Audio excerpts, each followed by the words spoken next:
didn't want to, and so I had inherited all this stuff, and yeah. Lucky you. I gotta get me a setup going at one point. This is Um, just a ring light and a camera. If you want help with it one time, and this is like $100. I think it looks good, but it's not super expensive. And a XLR audio board. You're into audio production, right? yeah, Yeah. yeah. I So I just mean, haven't gotten. I haven't taken the time to invest into the YouTube channel just yet.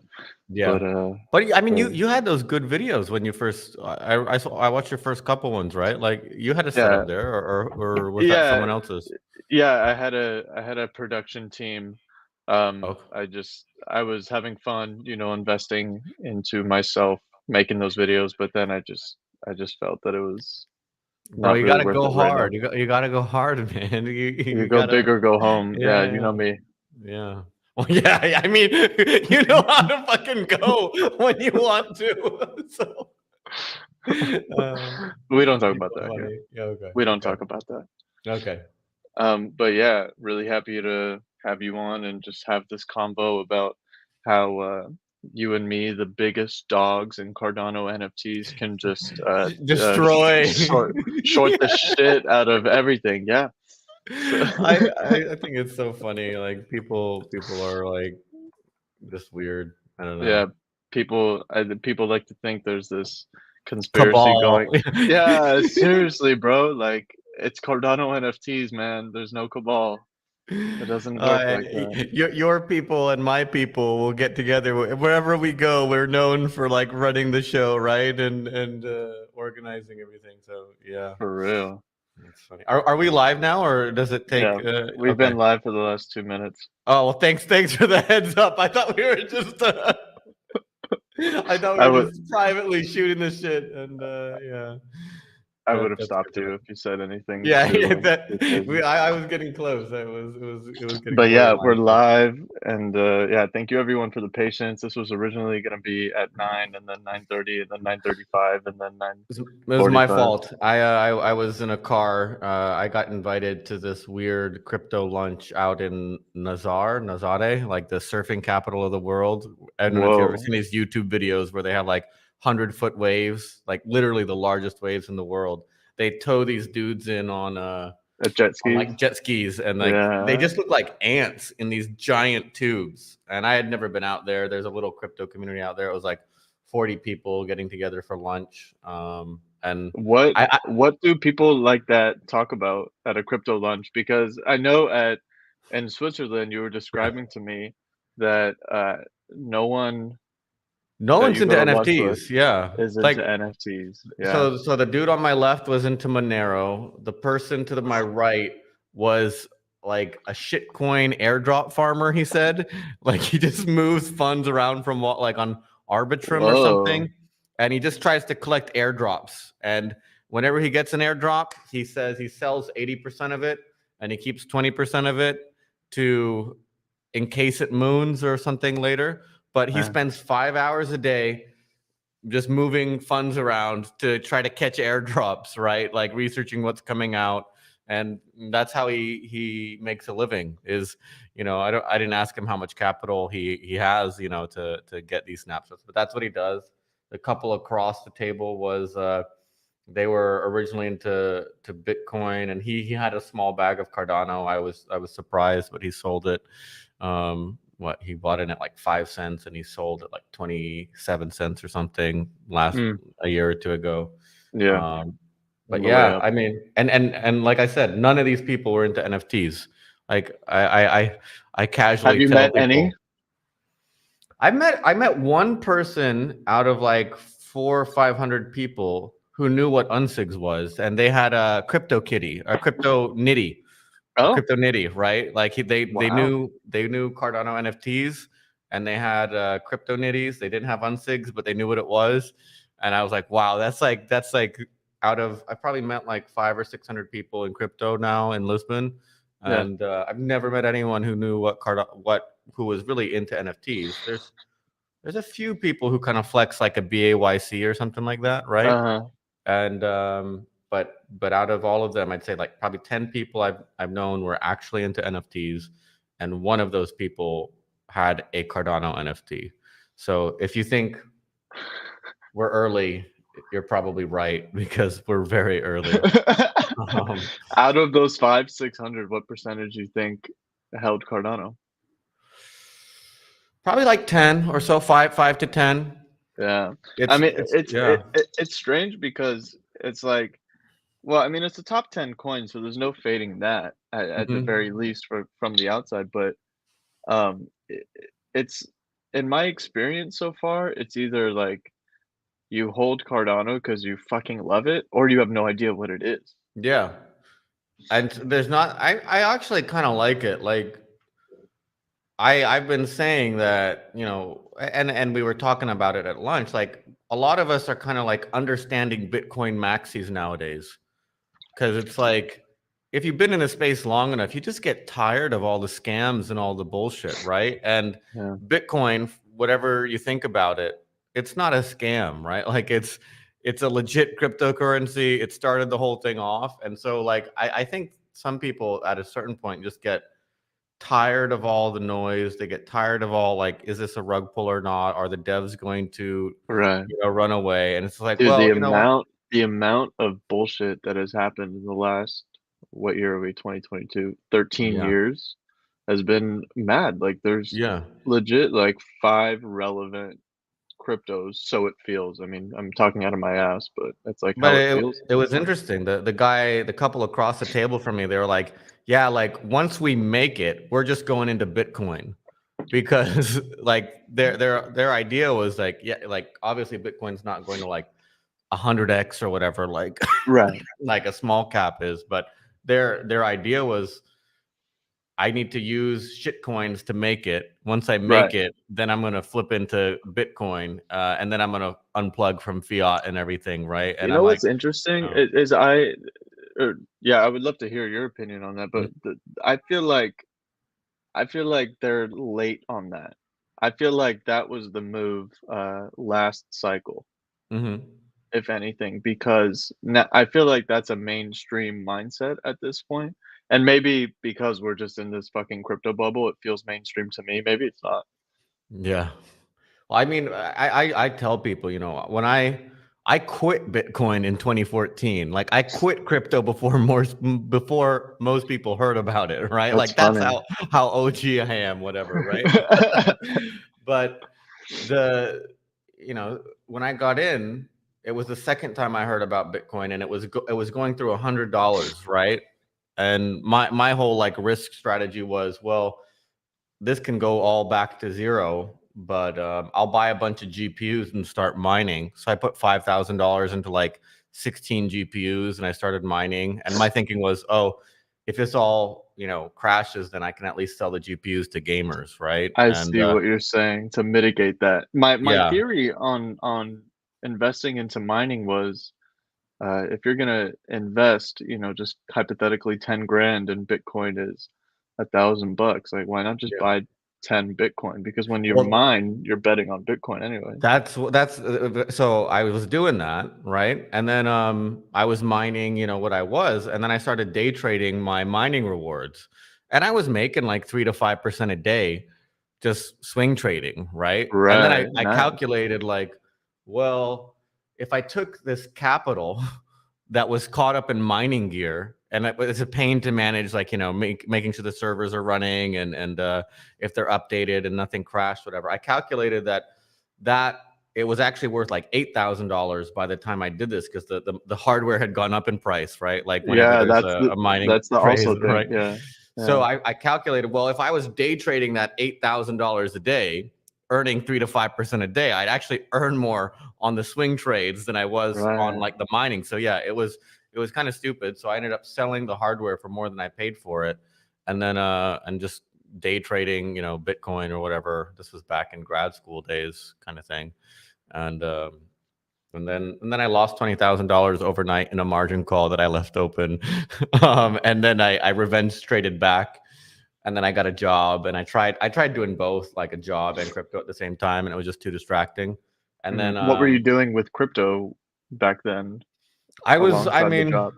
I was at the time I was mining Litecoin and trading it into Bitcoin because like that was the more efficient way to mine, you know, locally at home. And I So quit. Yeah. so when you say swing trading, like you classified yourself as a trader at Yeah, that I point? mean, I was just doing like bullshit TA lines, like, oh, looks like a top, and sell, Yeah, and then you know buy, and then eventually I started doing margin and like shorting yeah, things on the way down, and it was okay for a while, but yeah.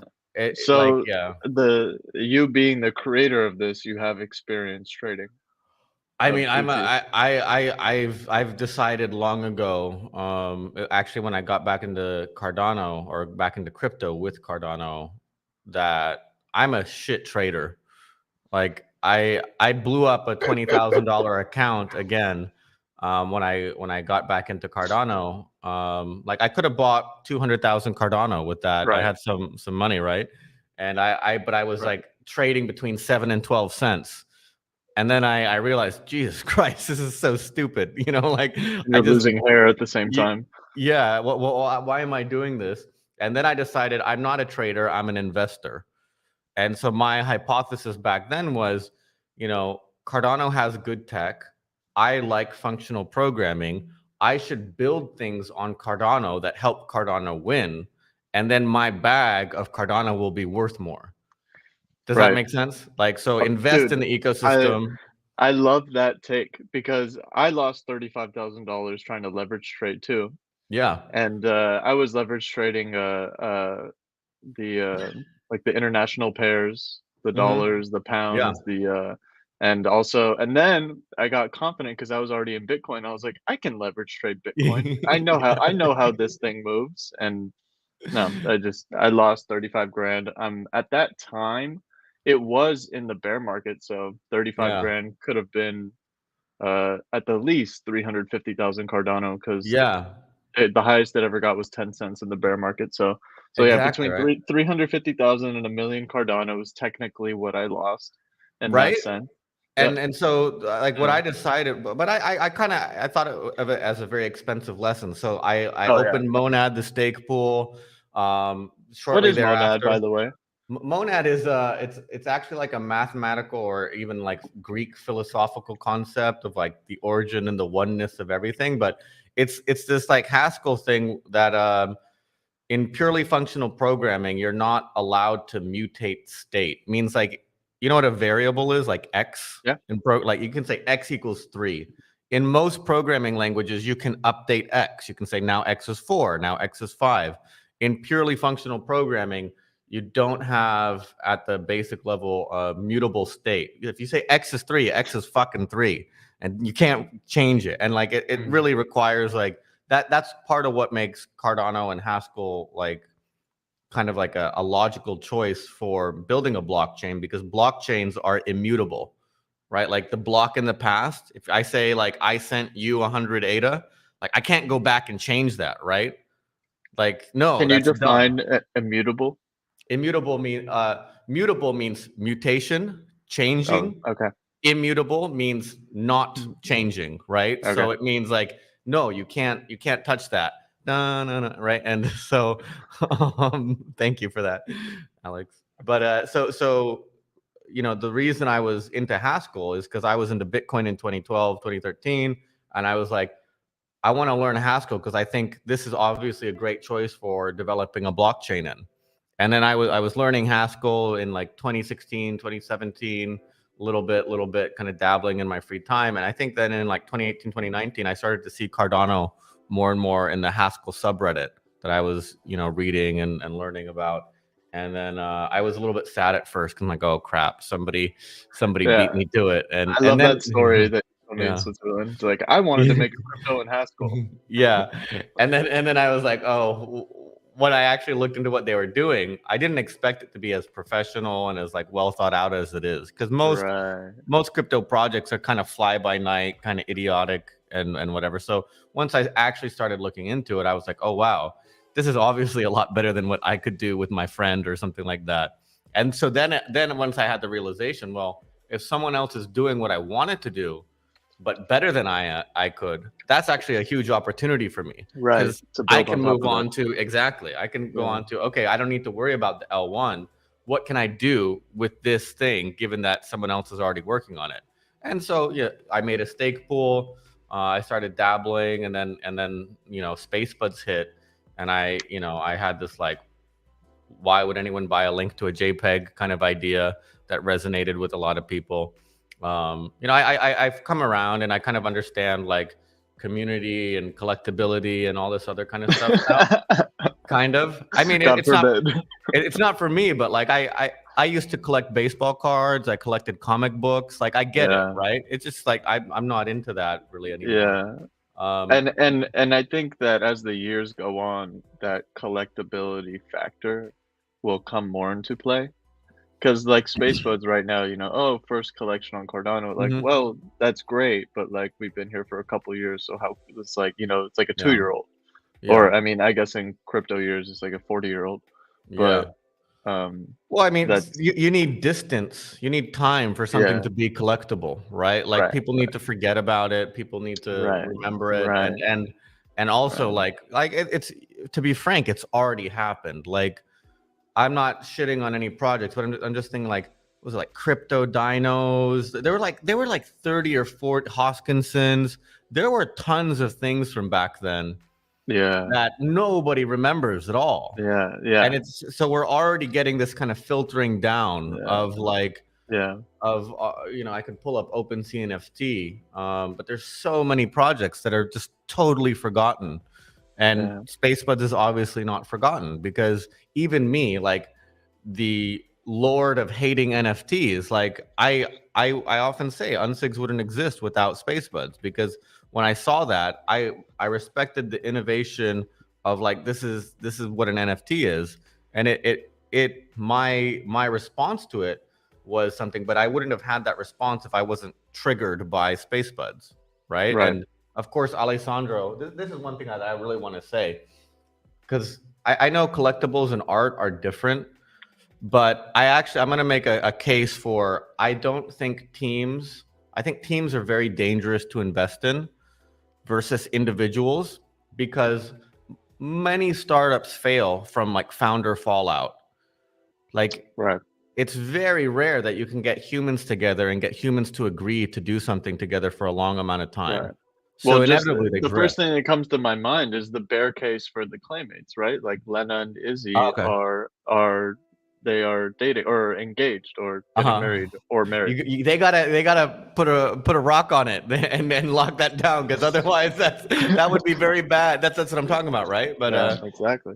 if there's a romantic involvement there, and if they're on that path, then that would be I would think be a bullish indicator, because That's like as true. long as they can maintain the passion and the fire or whatever. But yeah, Yeah, like a lot of startups fail because the founders part ways. And what do you right. do with some IP like that?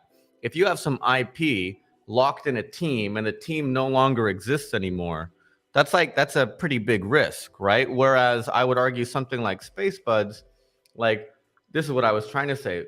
Art, not that I would call SpaceBuds really art, like, but it's SpaceBuds is like a big kind of legacy of Alessandro. Those kind of things are valued based not on what the first thing is, but what the person goes on to do. Yeah, Right? Like if someone goes on to continue to do things, they're deemed as like a significant artist or a significant contributor in a space. right, right. And that's like who you remember from the Renaissance or whatever, right? Michelangelo. Like you don't remember like the guy who made one great painting and then died, or then became a baker or whatever, right? Went off. And Like so no, why do we remember them? Is it because they keep making cool art, or is it, I they mean, keep, obviously yeah, that's it's the body inevitable. of work. It's the body of, it's not the first thing that matters. It's the continued, like, oh, this isn't a one-hit wonder kind of thing, right? It's And like, then that's why the first thing ends up mattering. yes, Yeah, exactly. yeah, But you need a trajectory. You need some kind of narrative arc. And like, I would frankly say, I don't have that narrative arc yet. I think Gucci is starting to, like, whenever someone does one thing that's that's true. good, a lot of people will be like, "You got fucking lucky, bro." Like, you don't. But that's not a big deal. So Yeah, part of what I'm saying is like Gucci is almost like an artistic statement about the NFT space, how to operate, how to like clean up the space, how to. I personally feel a little bit like it's meaningless to release an NFT collection or an like an artwork that's an NFT in this space because it's so toxic and like scammy right now. So I feel like I got to clean up the room so that I can like put something on the wall that's worth looking at. You know what trips me out recently too? We're gonna tangent a little, but AI freaks me out, bro. Like, it's too easy to make art. It's too like a friend of mine chatted with AI and said, write a song about Kanye West. Write a song in the tone of Kanye West about being wrong about Jewish people. And it was freaking perfect. Here, I'm gonna read a little bit to you because it was. Are we gonna get canceled on stream? And I'm Jewish. I know. I'm just saying, dude. So, verse 1. I used to be so wrong I couldn't see all the hate inside of me, but then I met some Jewish friends and my heart began to mend. Chorus. Now I love Jewish people. Yes, I do. I'm so grateful for the things they've taught me. It's true. They opened my eyes to a world of light. I was wrong before, but now I see it right. Beautiful. And it goes on and on. Yeah. But that was AI. Yeah. I mean, and I personally, this is my thing about art. Like, I think art is mostly about asking questions. And a little bit of maybe some kind of hint of an answer. But my problem with most artworks that are NFTs is like there's no fucking question. Like, I'm like, why does this exist? What are you trying? What are you exploring? Like, what is this about? Why? And like, it's like, okay, I think it looks for pretty. Me. It went over my head, but I really like where you're going with it. Say it again. For me, art is about asking questions. You know, like, why do humans exist? Why am I here? Like, why a lot of why stuff mostly, right? Right. And sometimes you might point at an answer a little bit. You might kind of give the outline of it. But I mean, I think most art for the past 100 years is pretty conceptual in nature. Like, it gets meta. It's like, what does it mean to make art? Why do you make art? Like, it's a very kind of like a level of abstraction involved. It's like art hasn't been about painting for like almost 150 to 200 years. Like when these people, like, it kind of triggers me, are like, sick art, bro, or the best art. Like, there's a big difference between illustration and art. I have friends that are professional illustrators. Like, they, you know, they draw these kind of cartoons for like the New Yorker or these kind of magazines, right? These kind of illustrations, but like, they also can be artists in their free time, but illustration is kind of like a professional service to provide, right? And most illustrators would not call illustration art. That doesn't mean drawings can't be art, but the kind of, you know, like drawing an album cover or something like that, like being hired to do something, like you're performing a service as a professional. Like, art usually, I feel, is like an amateur thing in a good way. It's like you're doing it from the creative brain, and it's not about like I always also say, and a lot of people take issue with this, like, people don't understand design is a valuable and valid thing. I'm a professional designer, right? Like, I have 2 graduate degrees in architecture, and most architects will get angry at you if you call them artists, because it's like, no, we don't fuck with that shit. We're fucking we don't designers. Get creative. Well, we're creative, but we're not like, we don't have this like starving artist mentality. Like, we do useful things. Like, our creativity is applied towards sheltering people and building museums and like doing like the dividing line, as I see it, between art and design is creativity with function or utility. Right. And art is don't say that useless. word. Yeah, it's literally, it has to be useless. Once you add utility to creativity, you're in the design space, right? Like, and then you make the judgments like, is this utility good? Like, are these good sneakers? Like, do they help me run? You can judge them quantitatively on whether they perform their utility well. And they can be well designed, they can be beautiful objects. Mm-hmm. The MoMA in New York has an architecture and design collection as part of its museum, but it's not in the art collection. Nobody gets it twisted. Nobody thinks design is art, or, you know, it's not a controversial thing, but I trigger a lot of people on Twitter when I'm saying things like, that's not art, bro. Like, that's a I design wonder object. if a lot of people don't fully understand where you come from. I love the things you're saying right now because it's gearing my brain up. Like I'm just thinking of, for example, cars right now. Like Yeah, A cars are perfect. Porsche 911 is my Yeah. favorite car, and from inception, the hilarious thing is they used to always compare it to a Volkswagen Beetle, like the look of it, right? But it's for them, it was about the quote unquote utility. And that's why Porsche 911s are the best car in the world. And yeah, that's my opinion, but you know, People often ask, like, why are Germans and Italians good at design? And one thing that I kind of learned in architecture school was, mm, some people argue it comes back to colonialism, which is kind of wild. Like, what, how does design have anything to do with colonialism? But I mean, you grew up in the States, right? yeah. Did you learn about mercantilism and triangular trade of like UK? So the UK had the US colonies as its territories, and like the slave trade, right? And they'd trade in a triangle. Like they'd bring slaves to America, they'd extract natural resources like cotton or whatever wood. They'd send it to the UK. They'd make not t-shirts, but like textiles, and they'd Mm, sell this cheap shit back to the USA, right? And France and America went to several wars about, France wanted to sell cheap shit to the USA, but the UK said, no, that's our colony. We have a monopoly on selling shitty goods to them. Do you get what I'm saying? Like they would take the raw materials out of the US and turn it into consumer goods in the UK and sell the okay. consumer goods back to the US.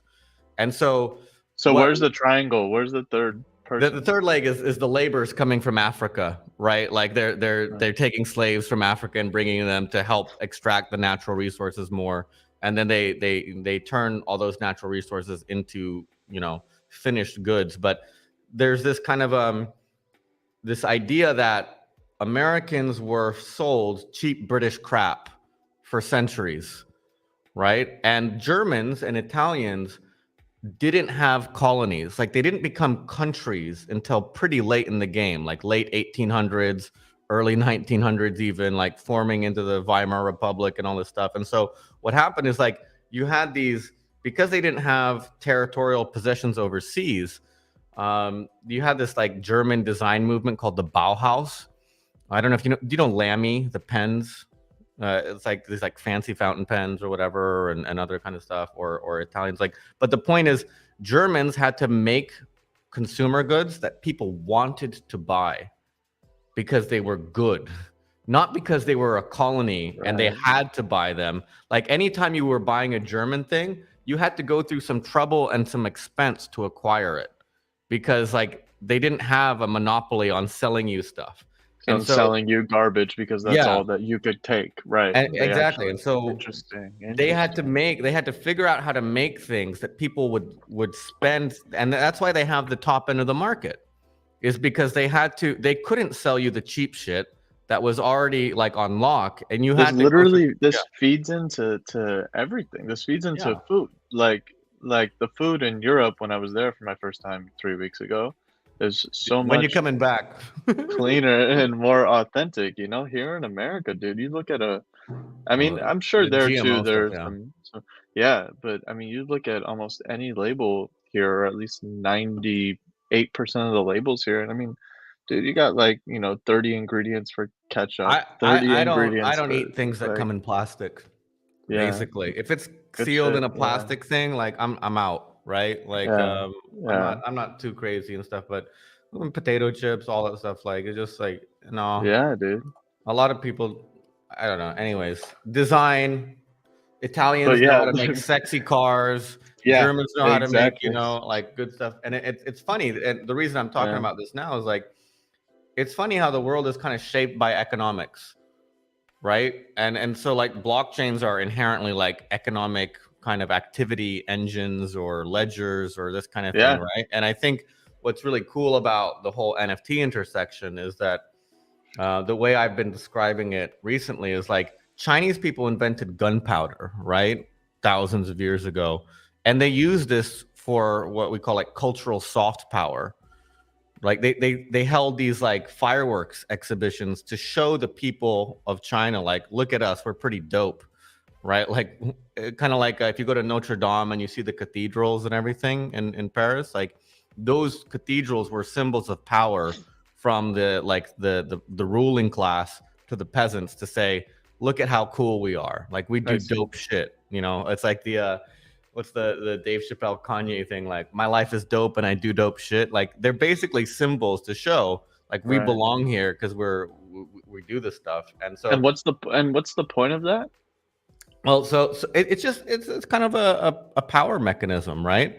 To say like I deserve to be here and look at me. And so what I'm trying to say is like with the gunpowder thing, when gunpowder came to Europe, they turned it into weapons. Like they made fucking what are called harquebuses, these early musket kind of gun type things, because they were kind of more decentralized and like the princes all wanted to compete with each other. Like I can use this to more efficiently kill you, so I can take your shit. And so what I'm trying to say is like technology sometimes has a cultural application, like fireworks show, but that same technology can be turned into socio or political economic power, right? Like with guns. And what I'm arguing for now is that blockchains were more like economic, and now we're starting to see with NFTs and this other stuff a shift into the cultural domain. And so technology is just technology. It can be used politically, it can be used economically, it can be used culturally. And what's kind of interesting about that is the cultural implications of a technology that started off in the economic domain ending up in a cultural domain. Like, I don't know, it's it's interesting to me. And I think I honestly think it's like culture is like another kind of DNA for humans, right? Like you're made from your parents' DNA in terms of, you know, your chromosomes and stuff, but culture is like literally the thing that is passed down from one generation to the next. And having lived in the USA and Japan and India, now Europe, I can kind of safely say some cultures, all cultures have blind spots, right? Japan has certain weaknesses in it, and India has certain weaknesses in it. And like not all cultural traits are valuable or good. Some cultures are held back by certain traits that they have. Do you think there's a culture that has enough of an open mind to not have a total blind spot? I think I say the USA is the thing that I like most about America is that it produces people who don't like America. Like I think that's its most valuable. I used to think Americans were very patriotic. That's great. But I didn't know like most other places in the world are also pretty like nationalistic. Like they think that they're the best. And I think the most valuable thing you can have in a community, and this is like partly what I embody in Cardano a little bit. I was about to say that. Is people who are okay with, you know, saying, nah, we're not the best. Like we need to get better. And I think that that's really like it's almost the most valuable thing you can have is I've worked with a lot of people, and I used to be somewhat elitist, and like if you're not smart and hardworking, I don't want to fuck with you. But I started to learn that intelligence doesn't actually matter that much, and it's much more the hardworking part that I care about. So like I've worked with a lot of smart people who never really applied themselves. Are pain in the ass to work with, yeah. And it's like I'd much rather work with like a guy who dropped out of high school or middle school who busts his ass off, right? And like whatever you delegate to him or you figure out what he's doing, what he can handle, like if you give something to him or you work out something, like you know that he's gonna try hard and do whatever, right? Or even maybe impress you. And but I guess it's time to redefine intelligence. Yeah, my dad used to tell me, right? Like, I don't care if you're smart. Like, doesn't mean shit. Like, and I thought it was you know, important to be smart, but actually, I don't agree with my dad on much anymore. But that's one thing I kind of agree with him on is that like Yeah, intelligence doesn't really matter that much. It's much more about like for what you have and what you're given, Yeah. like how do you execute and how do you turn that into something else? So The willingness to learn, willingness to get huh. down, willingness to get your hands dirty. I'd say even curiosity. Like people who Yeah. aren't curious are my biggest pet peeve. Yeah. Like I have a lot of people that I fight with about unsigs online, and they're like, I don't like how it looks, it's just lines and colors. I'm like, well, I mean, art for me isn't really about what something looks like, right? Like unsigs is kind of like a conceptual idea, and it's like, what does it make you think about? What does it trigger? Like why? And if I hated unsigs, my question would be like, why did people mint 31,000 of these? Like I would be curious, right, to understand like Right. what happened? Like this is such a weird thing. Why did people want to buy some red, green, and blue lines and cut? Like that's what I would go. I wouldn't go to like it's a dumb, it's a cash grab, you rugged, right? But like I'm like it's just such like a lack of Yeah. curiosity in these people who criticize unsigs, who I feel like and that's why I started blocking people eventually. Like I just don't have time to educate you. I'm sorry you're at that level that like you're so incurious that life is just like It's a so tough way to live. yeah, Yeah. it's just like I'm sorry, I don't have time for it. I don't need it in my life. Bye, Yeah. But Felicia. the Thank you. the funny part the funny part of that is that you created something that you can actually respond to these people with and go, "Hey, you hate unsigs? Yeah. Perfect. Yeah. Perfect. Go to Gucci.io and go short it." That's what people don't get, right? Is that and I guess we're talking about investing now. Like people think investing is about getting rich, like making a bag. And you have to think if you zoom out, investing is not about getting rich. Investing from like first principles, it's about allocating capital. And if you're in a society of people, you know, and we're hunter gatherers and we have berries or meat from like killing deer or something, like you have to decide like where do you put your resources? How, you know, who do you give them to, and who can turn those resources into more Oh, resources? And it's about, that's what I mean. It's about capital allocation. And if you are good at allocating capital, like if you're looking at 10 startups and you have some brain and some experience and you're good at picking, that's a good startup. I want to invest in that. And oh, that's shit. That's shit. Oh, that's another good one. Like it's a skill to know where to put your money so that you will get, you know, more capital in the future. And this is the thing that I want to really explain to people in Cardano. If we as an ecosystem are bad enough at investing, at allocating capital, Cardano can lose to another inferior blockchain. Let's say Polkadot, right? Polkadot is another decently kind of decentralized whatever thing. Let's say Polkadot is 50% as good as Cardano in terms of TPS and tech or whatever, right? So Cardano's up here and Polkadot is at literally half of it. But let's say that Cardano investors are much worse at investing, at allocating capital than the Polkadot guys and girls, right? What does that mean? Like an L1 blockchain that doesn't have any dApps or and other when you shit. say guys investing, are you referring to people investing People into in the the crypto? blockchain, retail investors who are like, they have DOT or they have ADA, and they're choosing, do I invest in Ardana, Axo, MinSwap, JPEGs, TAS, UNSIG, whatever, right? Like there's a bunch of different plays you can make in Cardano, right?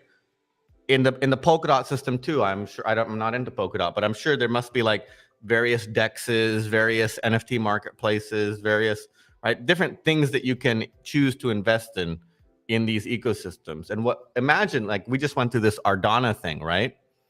$10 million is gone from Cardano, Yeah. right? Like that was invested in there and it got turned into Right. nothing. So Right. imagine that $10 million on Polkadot was allocated correctly to actual people building. And now Right. that $10 million is now $30 million I see because where like you're going with that. they invested it and they put it into good shit and they grew it into something else. And obviously a blockchain that doesn't have good dApps on it is Bitcoin. It's just you can send money back and forth, right? But like it can't be used to do anything beyond sending money around, right? And most smart contract platforms like Ethereum, Polkadot, Cardano, right? they need DEXs, they need marketplace, they need all other solutions built on top of them. And so imagine if Cardano doesn't have any good solutions because we threw it all away on monkey JPEGs or rug stable coins, or like, you get what I'm saying? Like, we can have like this degenerate ecosystem that doesn't have anything good in it. And Polkadot, even though it's not as good at the L1 level, if they invest correctly, they can beat us. And so that's why I'm saying investing is not about getting rich. You get rich as a side effect. Like if you allocate capital correctly, you end up getting rich, but you can't invest to get rich. You have to invest. That's really interesting. That's in ideas and concepts. Yeah. Yeah. I guess my counter to that, or not counter, I guess just another leg of that, is that it you know, because for me, I got my capital elsewhere, but I took a massive bet on Cardano, and that was the only place I had put my money. And I guess it does actually work with what you're saying, because for me, I put a lot of it in, you know, under 30 cents. Probably my DCA is probably around 12. But I put it all in knowing, hey, this whole thing could blow up. But I'm not putting it all in here because I'm looking at charts and I'm looking at, you know, Litecoin, seeing that Litecoin can 1000x. I'm putting it all here because, one, I know that. But two, I can sleep at night with Cardano because I believe in it. So, you know, even though I took a ballsy bet and put my eggs all in one basket, I guess at the end of the day, you're right, because I invested into something that I was happy sleeping at night with. There was an idea there, right? Yeah. There was a narrative too, right? But there was some kind of like thesis that, again, I say, one, I make a big distinction between trading and investing, right? Like, trading is like, I don't care about the long-term prospects of this thing. I'm just observing patterns and seeing. I think I'm good at predicting where the ball is going to bounce before the ball bounces there. But I don't care if the ball goes up or down. I just want to be right about it, right? I want to be good at knowing where it's headed. Investing is much more, I feel, about like being able to discern value that other people don't see. Because literally the market is saying Cardano or ADA is worth 30 cents right now. And we're all saying, nah, bro, I think this is worth more than that, because, you know, there's these factors that you're not considering. And that means Cardano ADA should be valued at this level, right? And this is what I mean about, how do I say, like, Cardano people need to understand that when they're, you know, trying to grow their bag, they can end up shooting themselves in the foot if they're too short-sighted and they're playing this, you know, greater fool musical chairs thing. Like, I'm going to buy this because it's going up. And, you know, I don't really believe in it, but I think now you're high strung on it going up within the next couple of weeks. And then if it doesn't go up in the next couple of weeks, now you're like, all right, I'll wait a month. And then it doesn't go up in a month. And then you sell, and then it moons, and now you're investing into something else. And here's the point. Even if you make money, like, when you have a finite amount of capital, let's say you have $100, right? What just came to my mind is that mindset is futile, because even if you get lucky once, twice, 3 times, 4 times, 5 times, 6 times, 20 times, there's gonna be, you know, the roulette wheel is, you know, there's no but also predicting. You at your individual level, for the amount of capital that you have, if you're putting that just like gambling onto, I think this is going to moon next, this is going to moon next, you're losing sight of the idea that builders who are actually building things that will turn Cardano into a valuable chain need capital to build their thing. And if you're just playing this musical chairs about, I think this is going to moon, I think this is going to moon, you're deficient in your, I would say, responsibility to allocate capital in like a healthy, sustainable way, about like investing in people and ideas and teams that you think are going to not just make your bags pump, but actually create value for other people in the space. And I would argue that that's what will create value for you. Like, again, Cardano, if it doesn't have, novel and interesting dApps 5 years from now, or even 2 or 3 years from now, Cardano's dead. Like, nobody gives a shit about a blockchain that just lets you send and receive assets. That's Litecoin. That's any number of, shitty L1s that all you can do is send a token back and forth. And so people really need to level up a bit and think about, what am I investing in? Where am I allocating capital? And that's what it comes back to with Gucci. Gucci is meant to be a time machine that allows shitty projects to get zeroed out and gives people an incentive to zero them out. Because like so much of the NFT space, like people judge success based on, is the number going up? It's not tied to, is the team delivering? Is this actually doing anything? Like, it's just about, is the floor price going up? And this is like such an ass backwards incentive mechanism. Like, no, like it literally doesn't matter what the price is. What matters is like, is this price justified? Like,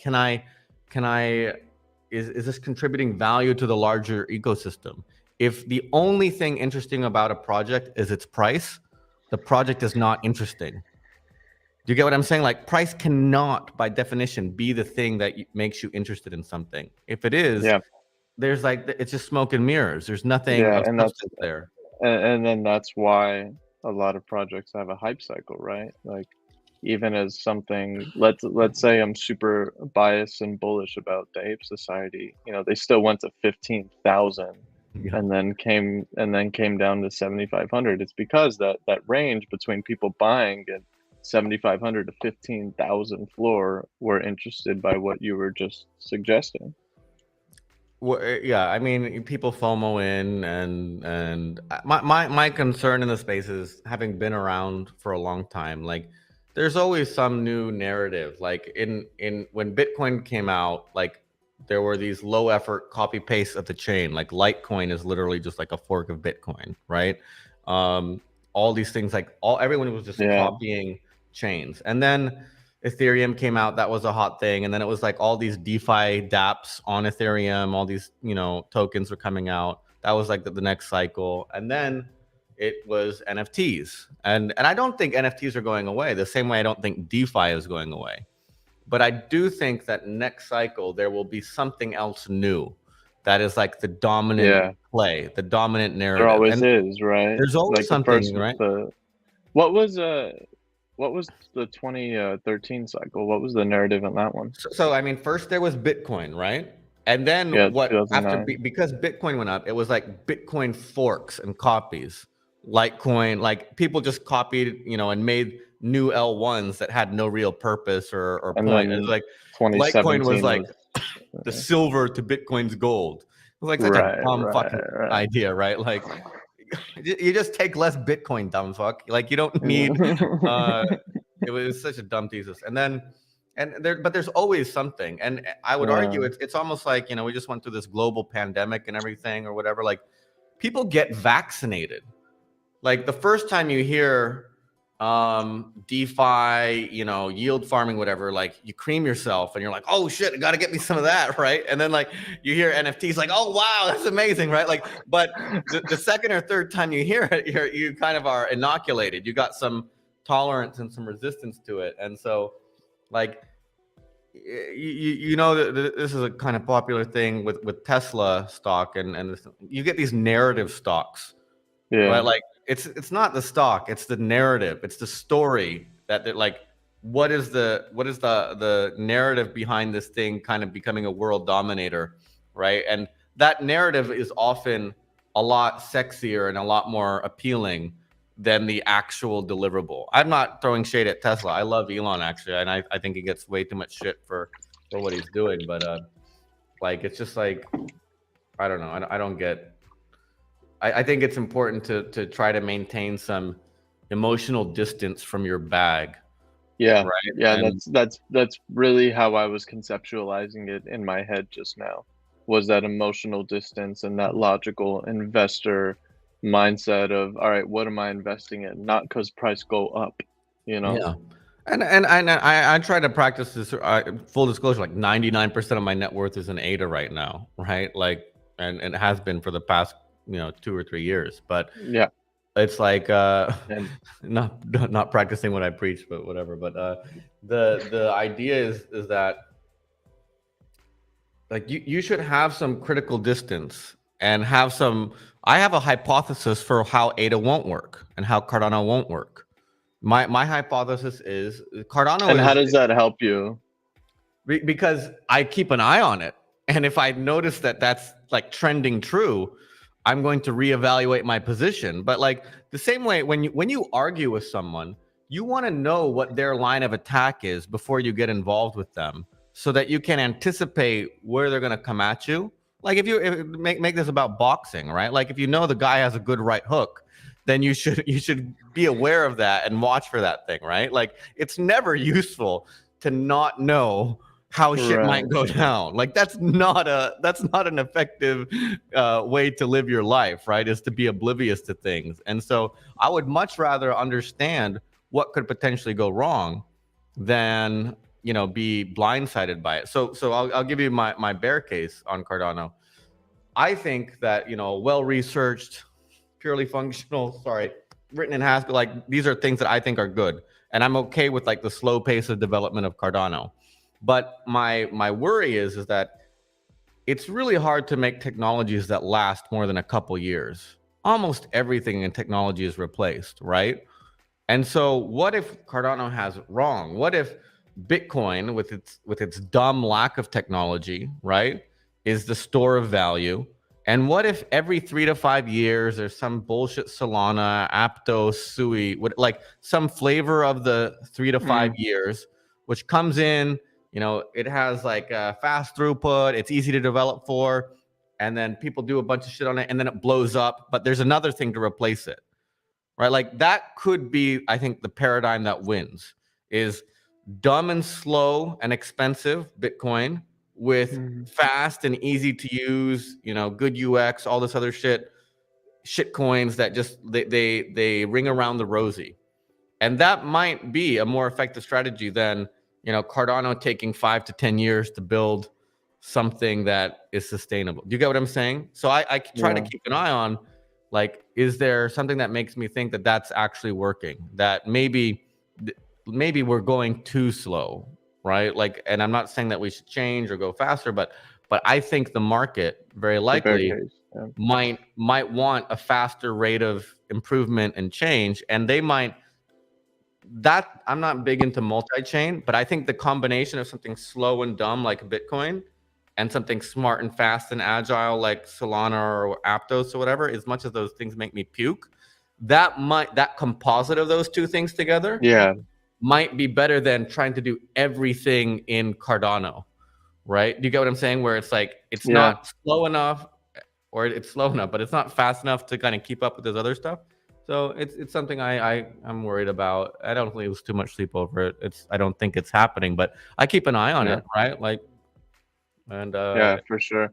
I guess the argument for that and why you're fully invested in it is because it's not easy to build something like they're doing. Like even though something may dwarf it, just because anything's possible, it's a risk, really, but I think it's a manageable risk, and I'm more interested in the Cardano ecosystem and what we're trying to do here than that. And to be honest, like most Solana kind of like moon boys are just intolerable. Like I can't deal with them. I can't deal with these like I don't understand when the price crashes and all this drama happens. I don't understand the bull case for Solana. Like, what are these people who are big Solana people like? How are you justifying buying the dip? Or I don't know. I think yeah, the VC money dries up and people go home, and I just don't understand like the basic tokenomics and distribution, and I don't know. I obviously have a lot of problems with what Cardano is, but like I said, I think it's like people say about democracy, right? Like it's the worst, best government we have, or something like that. What is the saying? It's like I actually don't know, but yeah, I'm not a but big fan of any of it. and Cardano, yeah, there's a lot of stuff that I think we have as an issue, but compared to what else is out there, I think we're doing okay, right? And so Yeah, I mean, exactly. I vote with my wallet literally in what I hold, and that I 99% ADA. So Yeah. All right, could we talk about Gucci now? Gucci, okay. Yeah. What do you want to know about Gucci? I know you explained this to me twice now, but I would like to understand for someone selfishly, for someone who holds a lot of NFTs, Mhm. how does this work? I get the concept, but I want to Okay. I want to understand it with my hands. Okay, so I want to use real estate as an example Got because it? I think NFTs, a lot of people have pretty high net worth on paper from their NFTs portfolio collection value, right? Mm, But like if you think about real estate, like you can acquire a real estate portfolio by buying apartments and houses, right? yep. And if you think about what NFT investors do, they're like real estate investors who buy and hold real estate and don't rent it out. Yeah. Like that asset, like most rich people use their money to make the money, and they try to use that money, that capital allocation to one, you want to buy assets that appreciate in value, but And bring you. Yeah. bring you some income while Mm-hmm. they're appreciating. So like Mm-hmm. real estate is fun because you can put a tenant in it in the space and they can pay you, some income, some rent, and the asset is going up in price over the 5 to 10 years. But Yeah. if you think about NFTs right now, most NFTs, it's literally buying an apartment and just leaving it vacant, right? Like Yep. no one's paying you for it, and so Yep. you're just holding this bag. And so at the most basic level, how bulls can use Gucci, it's quite interesting. Like a bull wants to find a bear to like it's quite interesting. Like if you're I think you're a clay bull, right? You want to Yep. find a bear who will pay you to borrow your NFTs, Yeah. right? Because like what's the clay floor at? Don't know. 3,000, Let's 4,000. look. Let's look to get good Yeah, examples get some going. numbers. Go to OpenSea NFT. Pull that up. I should be sharing my screen, but I don't know really how to do that. Let's see. Let's try to share the screen here for a sec.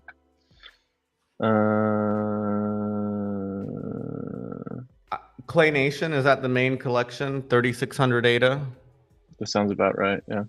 Okay, so you have let's say you have one clay that's a floor clay that's 3,600 ADA, right?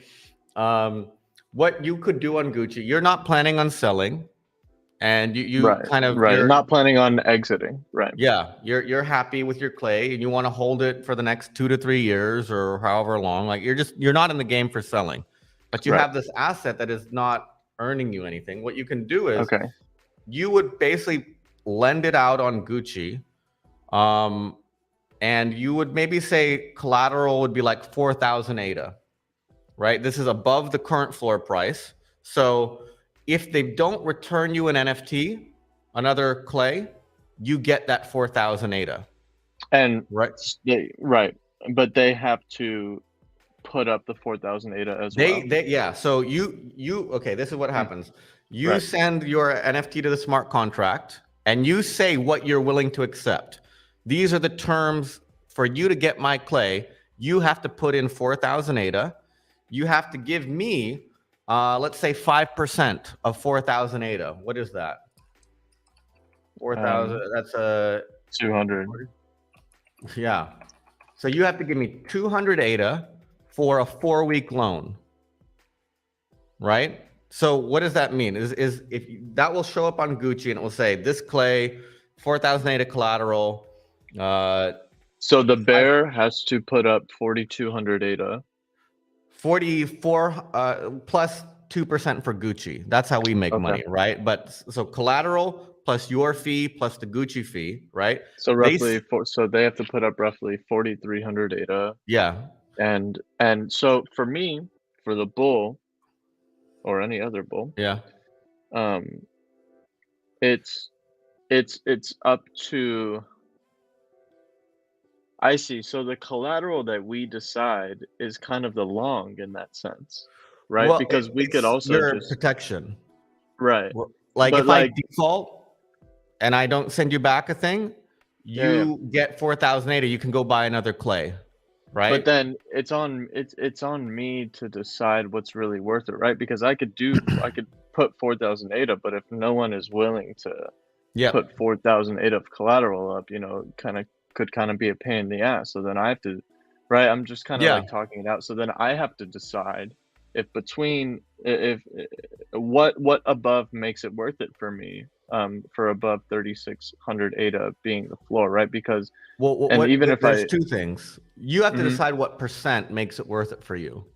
That Oh, percentage, I because decide the percent as well. yeah, you used to decide the percent and you decide the duration. So if you decide, say 5% for a 4-week loan, right? That's 5% in 4 weeks. So when you That's calculate the huge. That's APY, huge. that's not a small amount of money. So if you did 5% on 4,000 ADA collateral, that's 200 ADA, right? You could do that 12 times a year, right? That's 2,400 ADA a year. If you keep Mhm. getting this clay back or another clay and you keep lending it out and clays just move sideways for it. Let's say clay doesn't go up at all, right? It's Yep. 3,600 ADA for a year and you just keep lending out the same clay.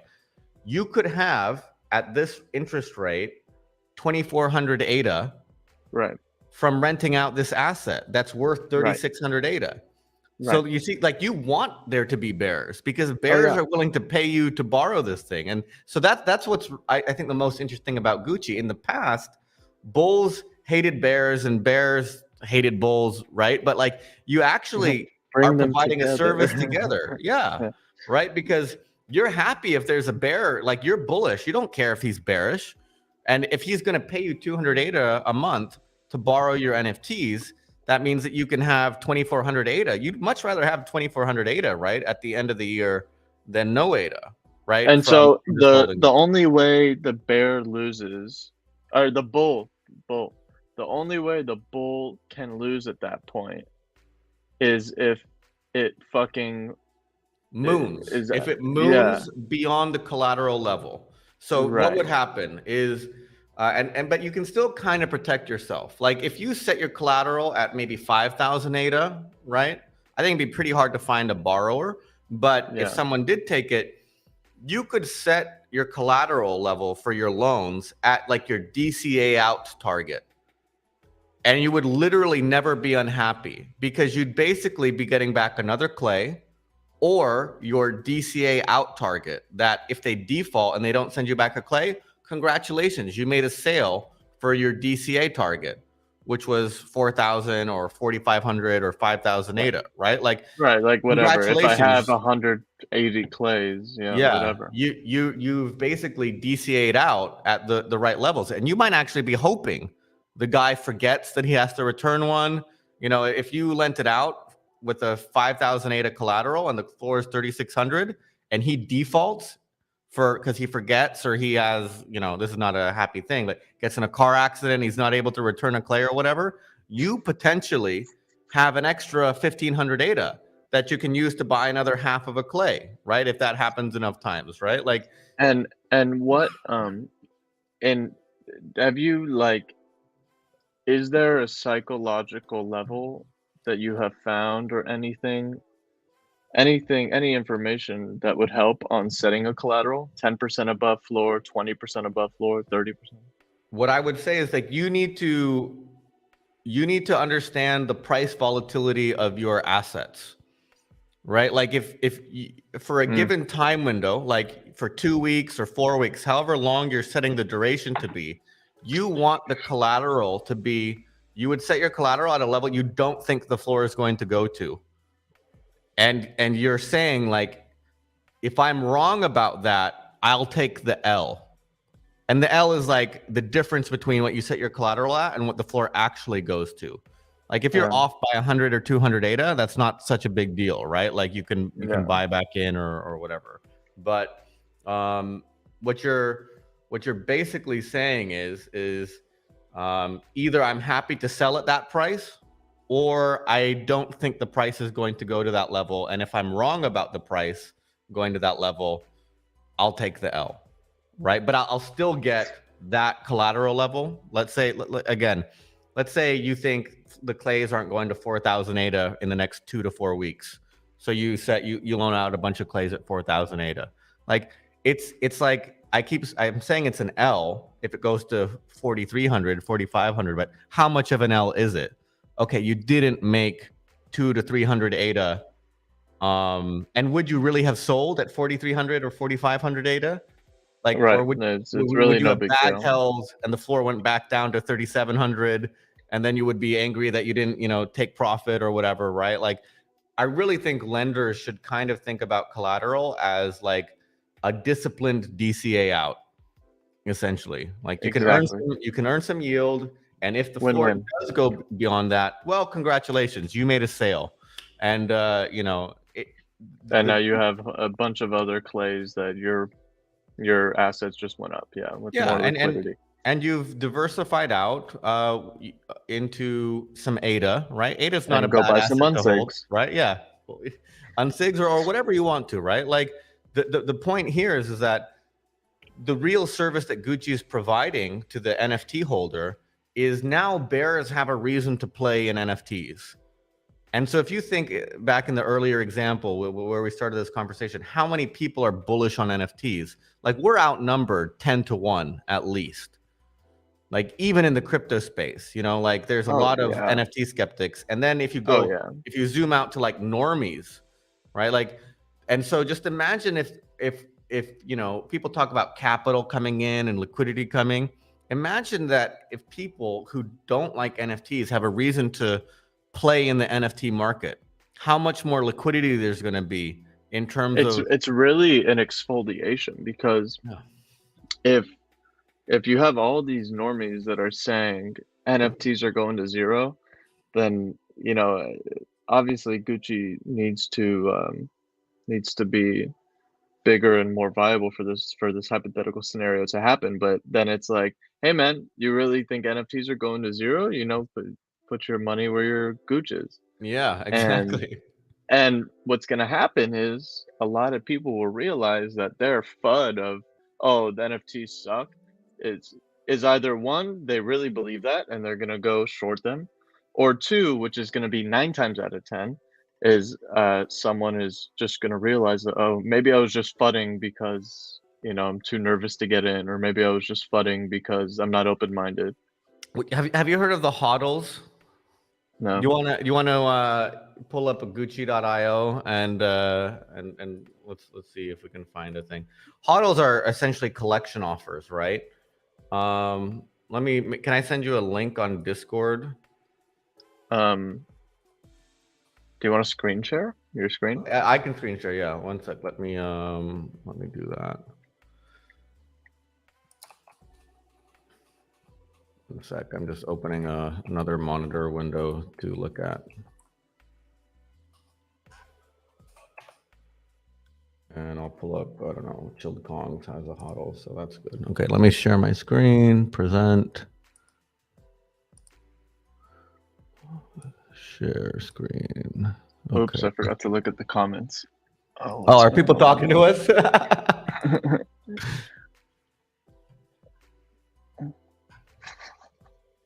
Oh my God, people have been talking this whole time. I just thought I was just chatting with CJ.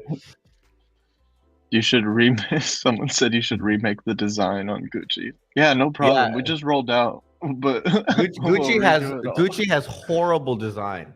Like we literally don't have a UX or front end person. It's actually kind of intentional. Like I think people on Cardano take too long to make something, and they try to make things perfect from the get go. And what I kind of want to communicate is like, that's not an efficient way to make a startup, is try to make everything perfect from the beginning, because what you think is perfect, then you spend too much time. Yeah, it's stupid. Yeah. Like I've been saying this, like in the startup world, it's a very popular saying, if you are proud, if you're not embarrassed by what you launched with, you launched too fucking late.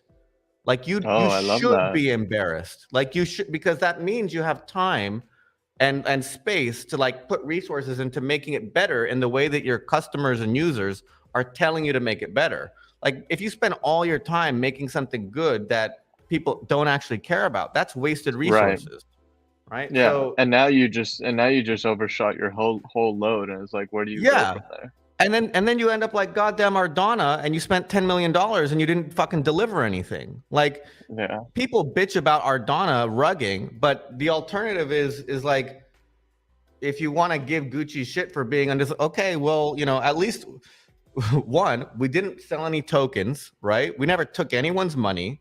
We launched a product that we worked on and it's live and you can use it. And if you find value in it, use it. If you don't, then you don't have to use it, right? But we're not taking money from anyone to build this. So anyway, we're looking at All right, let's see this. this is funny. This is the chilled Kongs, right? There are two people who are offering to lend a chilled Kong for 1,600 ADA. I can zoom in more. It looks like it's kind of small. And their fee is set at 2.5% for a 7-day loan. So they're going to get 40 ADA from this. The other guy's doing 1,800 ADA at 4% for 20 days. So he's going to get 72 ADA. What I'm looking at is like a listing or like the interface of all chilled Kongs. Yeah, and right now there's 4 listings, and we can go through every listing for chilled Kongs. 2 people are offering to lend their chilled Kongs, right? And 2 people are offering to buy chilled Kongs. One of them is me. I have an offer for 10 ADA to buy a chilled Kong because I was the floor. And another guy is offering 1,000 ADA. And I think hodls are actually the more important thing. I was asking for this last year in like September of 2021.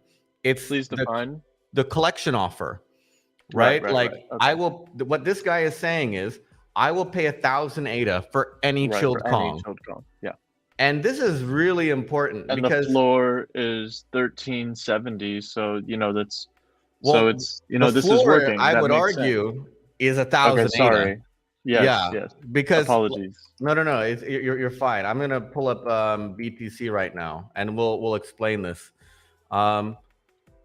If we go we're on Bitcoin, right? And you can see there's like a sell wall at 16,900 right now. There's like 185 Bitcoin. For the whopping 11 people watching, what Alex is doing right now is he's explaining the difference between floor and ceiling and how us degens have been using the word floor incorrectly for a very long time. So you see these numbers in red, right? These are all the prices that people are looking to sell Bitcoin for. Right. Somebody is willing to sell, or everyone is willing to sell 70 Bitcoin for 16,800 ADA. Then there's 180 Bitcoin. Sorry, I'm using Bitcoin and ADA interchangeably. 190 Bitcoin is for sale at 16,900 ADA.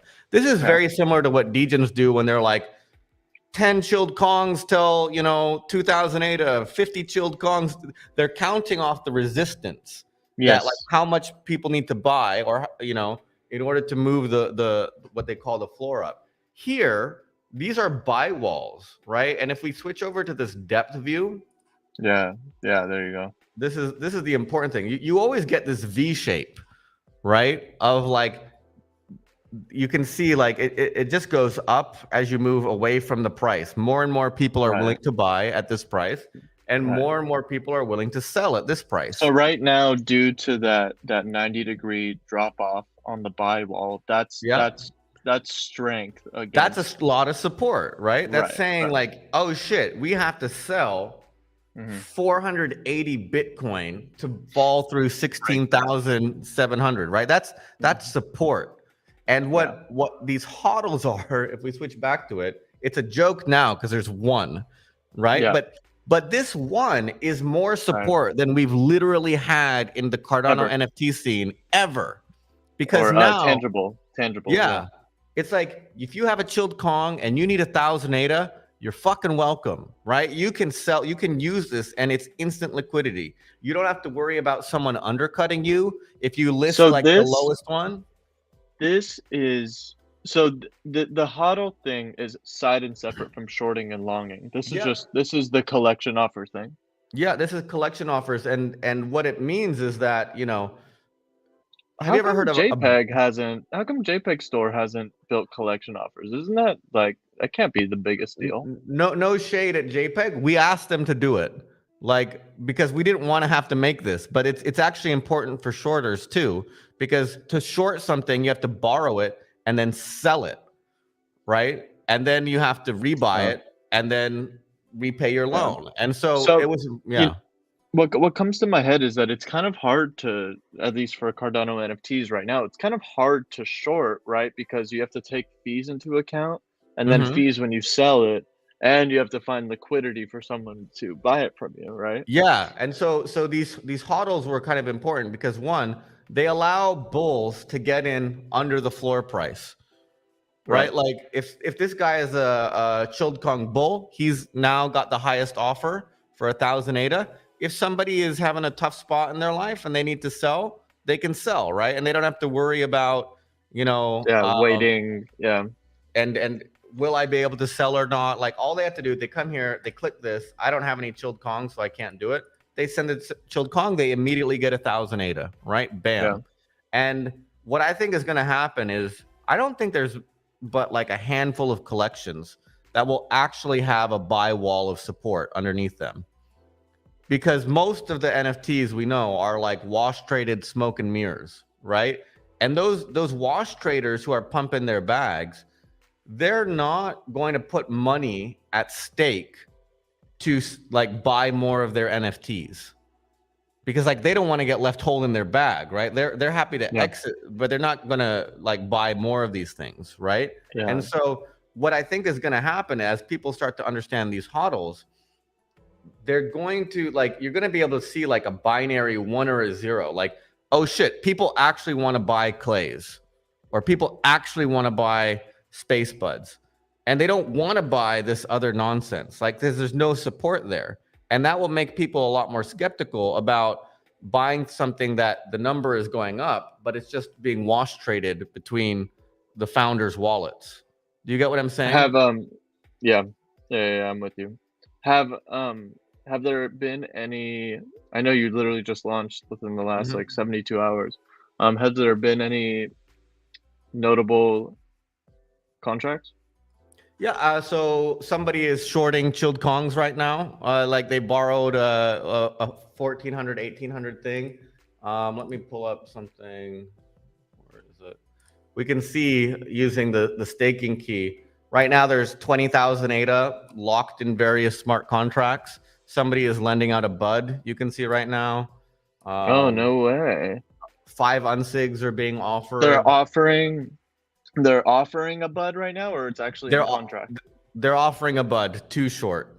And no one is shorting it, right? But Got it. Yeah. I'm sorry. I'm misusing that contract word, but yeah, thank you. it's fine. But there's a live listing now on the site, right? And at the same time, 20,000 ADA is locked up in the smart contract, either in hodl offers, right? Like the guy that was offering 1,000 ADA to buy any chilled Kong. That ADA is sitting live in the smart contract, right? And if you send a chilled Kong, you get that 1,000 ADA, right? What else is there? I think there's 2 or 3 chilled Kong shorts that are open. And if I understand correctly, I think they're underwater because the floor price has gone up slightly since they were opened. Interesting. And actually, like there's stuff that we didn't anticipate, and this is like an example of like don't over design your product before you launch. Is these aqua farmers, like I don't know, they do some utility or something like that. Like people are lending out NFTs and the borrowers have no intention of shorting them. They're just holding them to get some airdrops or to get like boosted staking rewards someplace. Oh shit, that's Right. a really interesting aspect. And then You know what I they thought of send back the before NFT. you Yeah. even what I thought of before you even said that is if someone is offering to short clay, someone smart enough. Well, I mean, again, with fees, I guess it could help hedge their fees. Where I was going with this was if that clay is unbaked, what that means is they could take the clay, go bake it, and when I use the word bake, I mean claim the clay token that the NFT has not yet claimed. So if someone is lending out their clay, that is unbaked, then I'm sure the person borrowing the NFT is gonna go bake it because it's free Go money. pop it, turn it into Yeah. So I guess what I thought about is when I lend out my clays, I'm gonna the ones I choose to lend, I will bake them first, so that way no one takes my clay token. Yeah, and so there's various use cases there, right? What you can do, I would argue, like if any game actually ever launches, Gucci would be a great way to test it out, right? Some NFT game where you don't have to buy a 2000 ADA NFT. You can put in some collateral. You can pay some 50 to 100 ADA to borrow it, and you can have the NFT in your wallet, and you can use it. A lot of this is something I really want to point out. A lot of people are like, "You're just lending pond." Like, we're literally the fucking opposite of lending pond. Lending pond is where you go if you have NFTs and you want ADA. No, yeah, right? it's completely and the contract during the duration of the contract is held in the middle, right, by the escrow. Yeah, and so what you do is like they're called NFT loans, but it's kind of like when you get a car loan. What are you doing? You're getting money. You're getting US dollars, let's say, from the bank to buy a car, and the car is collateral. That if you don't make your car payments, they take your car. Repossess your car, right? And that's kind of what most NFT loans are. It's like I'm locking my NFT in the smart contract. The person who gives me the money doesn't get the NFT. It's just locked. And if I don't make my payments, they get my NFT as collateral, right? That's literally the opposite of what Gucci is. Gucci is you lock your ADA in the smart contract, the NFT gets sent out to the borrower, and the borrower can use it or sell it or whatever. And the one thing that's different is because the shorting aspect wouldn't really work if you had to return the same NFT, because you could just, as the lender, you could borrow it back and force them to be liquidated or buy it back from them. What we do is it's a short the floor contract, means you can return any NFT to it. Yeah. Right. I'm gonna go. I'm gonna say one thing. Crawfish is saying he vehemently disagrees with me about architecture. I'm sorry, you're wrong. I have a graduate degree in architecture from University of Michigan, Ann Arbor. We were like the #1 architecture school. We beat Harvard. I have another postgraduate degree. Like any architect will tell you, you're fucking wrong. Like architecture is not art. It is design. And it's an insult to be called an artist, like as an architect. It's just facts. There you have it. There you have it. Anyways. Yeah. He was saying, to clear that, he was saying he disagrees that architects are artists.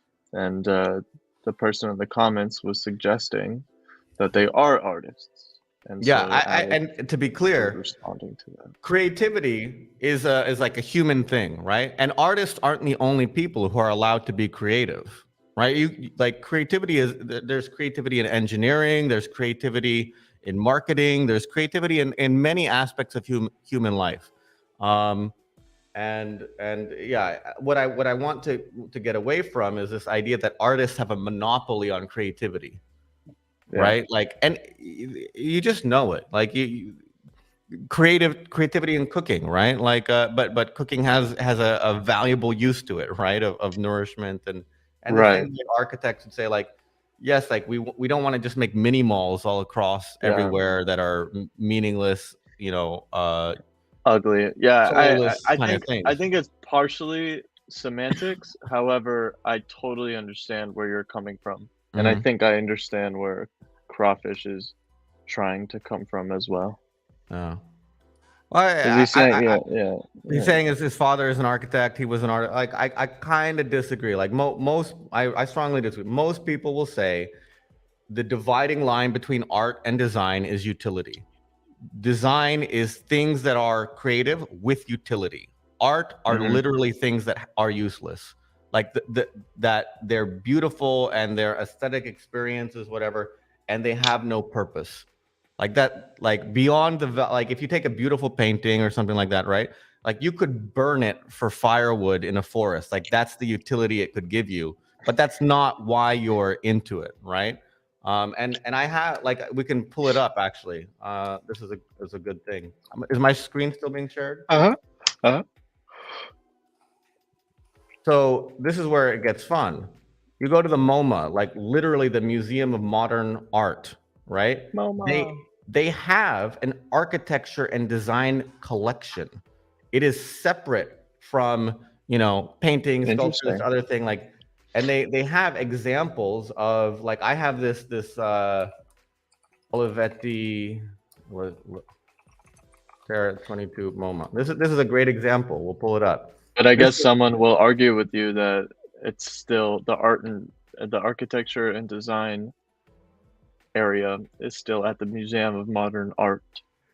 but it's a separate collection, like it's its own thing. Like, I'm not saying they're not linked, I'm not saying they're not creative, I'm saying, like, Right. it's not art, and they're exquisite design objects. This Litera 22, I think there's this Olivetti, it's an Italian design firm. People say that this typewriter or other Olivetti machines inspired Steve Jobs in, like, well-made, well-designed objects that, like, brought delight and pleasure to people, right? Like, these are like exquisite things. You touch them, you feel how they work, the mechanics, like, they're great things, but it's different than art. And again, it's like design is just, it's something where there's form and function. Like, art is just form. If you add function into it, we're into the space of design. So I don't know. It's fun. Can you be both? Most artists that I'm aware of would argue that no, like, once you add utility to something, you're into the design space. Because what Mhm. starts to happen, if you have utility, you can be objective about it. Like, how does this help me as a runner? How does this What help about me alright, as so a, let me propose an example. What about music? Someone who writes all their own music, produces it Mhm. all, and mixes it all, right? Like, I guess what's the utility? How it makes you feel, Yeah, exactly. and Like, art is like an aesthetic experience. It's something that, like, that it can, what I love about art is, like, with this painting example, like, if we're in a forest and we're naked and we have no knives or whatever, right? And, like, there's a fucking I like painting where this there. is going. You like it, CJ? Like, that painting, like, we could burn it for firewood, right? And Uh-huh.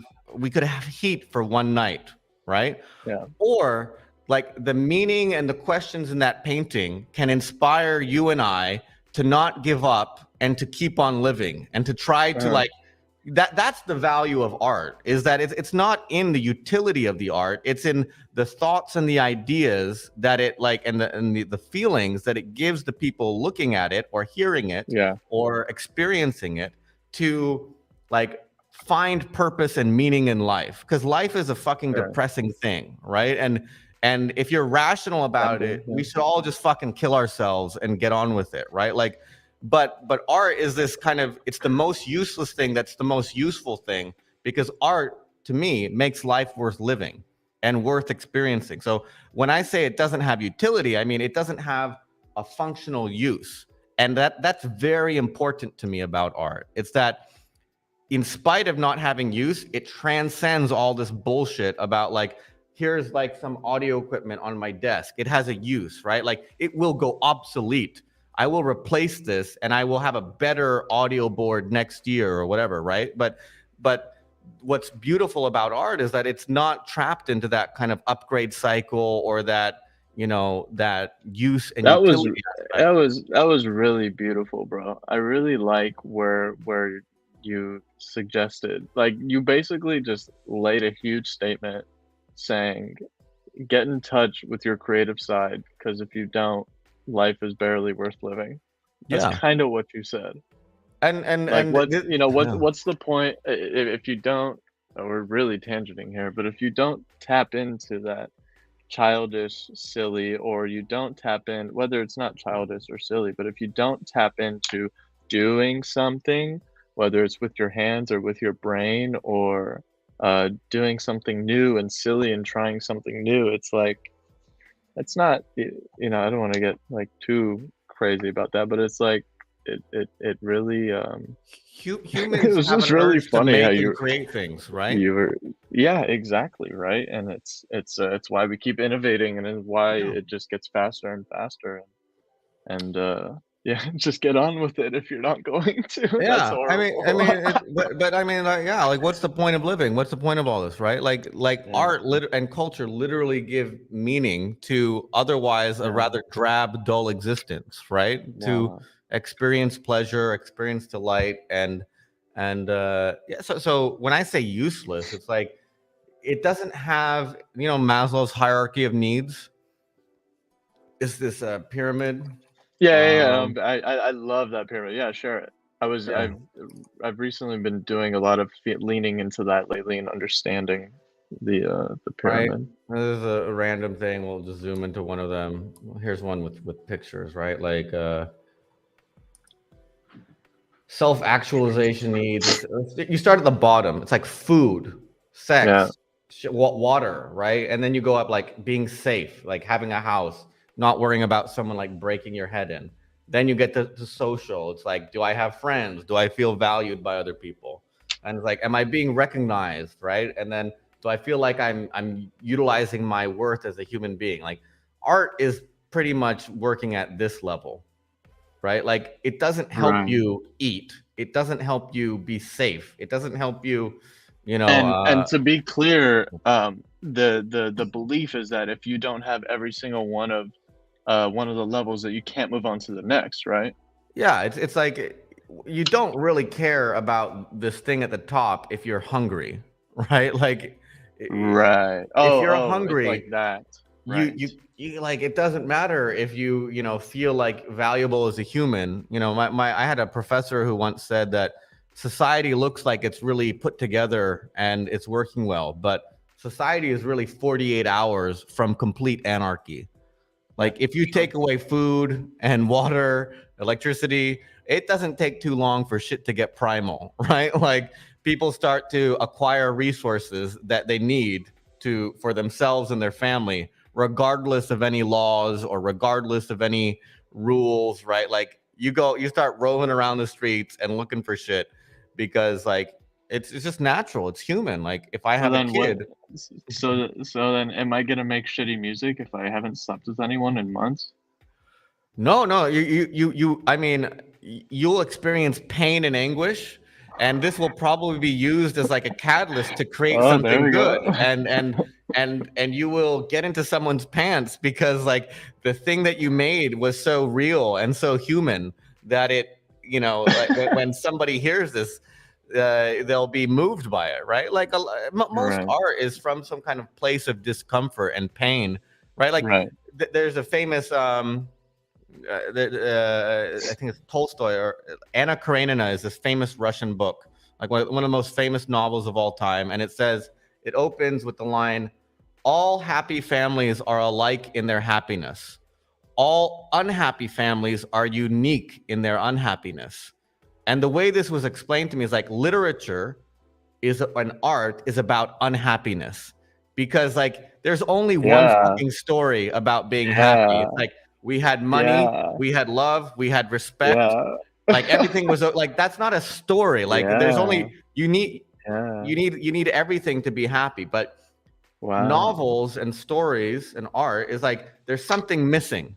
Like we Yeah, loved each other, but we didn't have money. And so there's like this yeah, Greek tragedy that like we couldn't stay together because the kids yeah. were dying. So the woman had to leave and take the kid. Like there's always a piece missing. And the point is like you can always have a different novel by having some different thing missing from the puzzle of pieces that you need.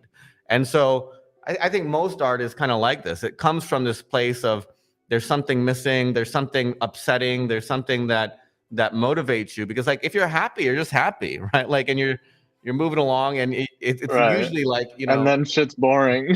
yeah, the unhappy person that is like reflective and wondering about existence and decides to do something creative with it, right? And Yeah, sometimes that thing, oftentimes that if that thing is true and it captures something, a lot of people will tell you beauty is in the eye of the beholder, or art is subjective. Like, that's also kind of bullshit, actually, objectively speaking. Like, a powerful piece of art, like, it punches through the noise. One of my favorite sayings about art has nothing to do with Gucci, I'm sorry, is like, art is a lie that tells the truth. Like, it's just music, it's just oil painting, it's just this nonsense that is existence. But the artist has turned it into something that is objectively powerful. That, like, when you see it or you experience it, it's like, holy shit, like, that shouldn't exist in this shitty world. Like, the world is a shitty place, right? But when artists turn these raw materials into something else, like, it doesn't matter what you as an individual think about that thing, to be honest. Like, if you don't like Michelangelo, you know, some kind of statue, like, you're an uncultured idiot, and it doesn't matter what you think. Like, you literally, it says more about you than I guess it means that, I guess it means you're not very in touch. Yeah, and you don't understand, like, because what art that lasts symbolizes is, like, culture and humans around the world have recognized the significance and the value, not the money, but the value that this work represents. And the natural order of things, entropy, is for things to disintegrate and to disappear over time. It takes effort to preserve something. You know, we talk about proof of work a lot, or proof of stake. Like, the natural thing is, like, I make a drawing and it's forgotten because nobody cared about it and nobody thought that this was worth preserving. But on a cultural level, when cultures choose to preserve things and literally build museums around them, it's like, it's going against entropy. The natural order of things is for things to, like, get eaten, turned into shit, and pooped out and forgotten. It takes real work and effort for things to last, and it's the aggregate sum of decisions of individuals at a societal level that causes something to perpetuate itself and to continue to exist for tens or hundreds or thousands of years. And in my mind, you know, there's this saying that time is the greatest curator. Right, like, we forget pop music from the 90s, right? Like, almost everything that we listened to growing up, right? Whatever. And there's very few things that actually last longer than a decade. Like, you might listen to it as a novelty, as a joke. So why do you think something like the Beatles, Led Zeppelin, AC/DC songs like those, why do you think that stuff's timeless? Well, those are things which people have objectively measured, and in aggregate, it's not subjective. It's like, if you don't like the Beatles, like, shut the fuck up. Who cares what you think? Like, it doesn't, like, a lot of people get stuck in this high school mode of, what do I like? Like, here's my favorite bands, you know, and, like, what they don't understand is, like, what you as an individual like, and what is, like, great, are two different things. Do you get what I'm saying? Like, I love what you're saying. Sometimes they overlap, but, like, it really, there are pieces of art and work in this world that it's like giving me words to what I've learned over the past few years, because I use that statement, what you just said, a lot of the times with, like, music or a movie or something. I will say that was fucking great, but that is not my vibe.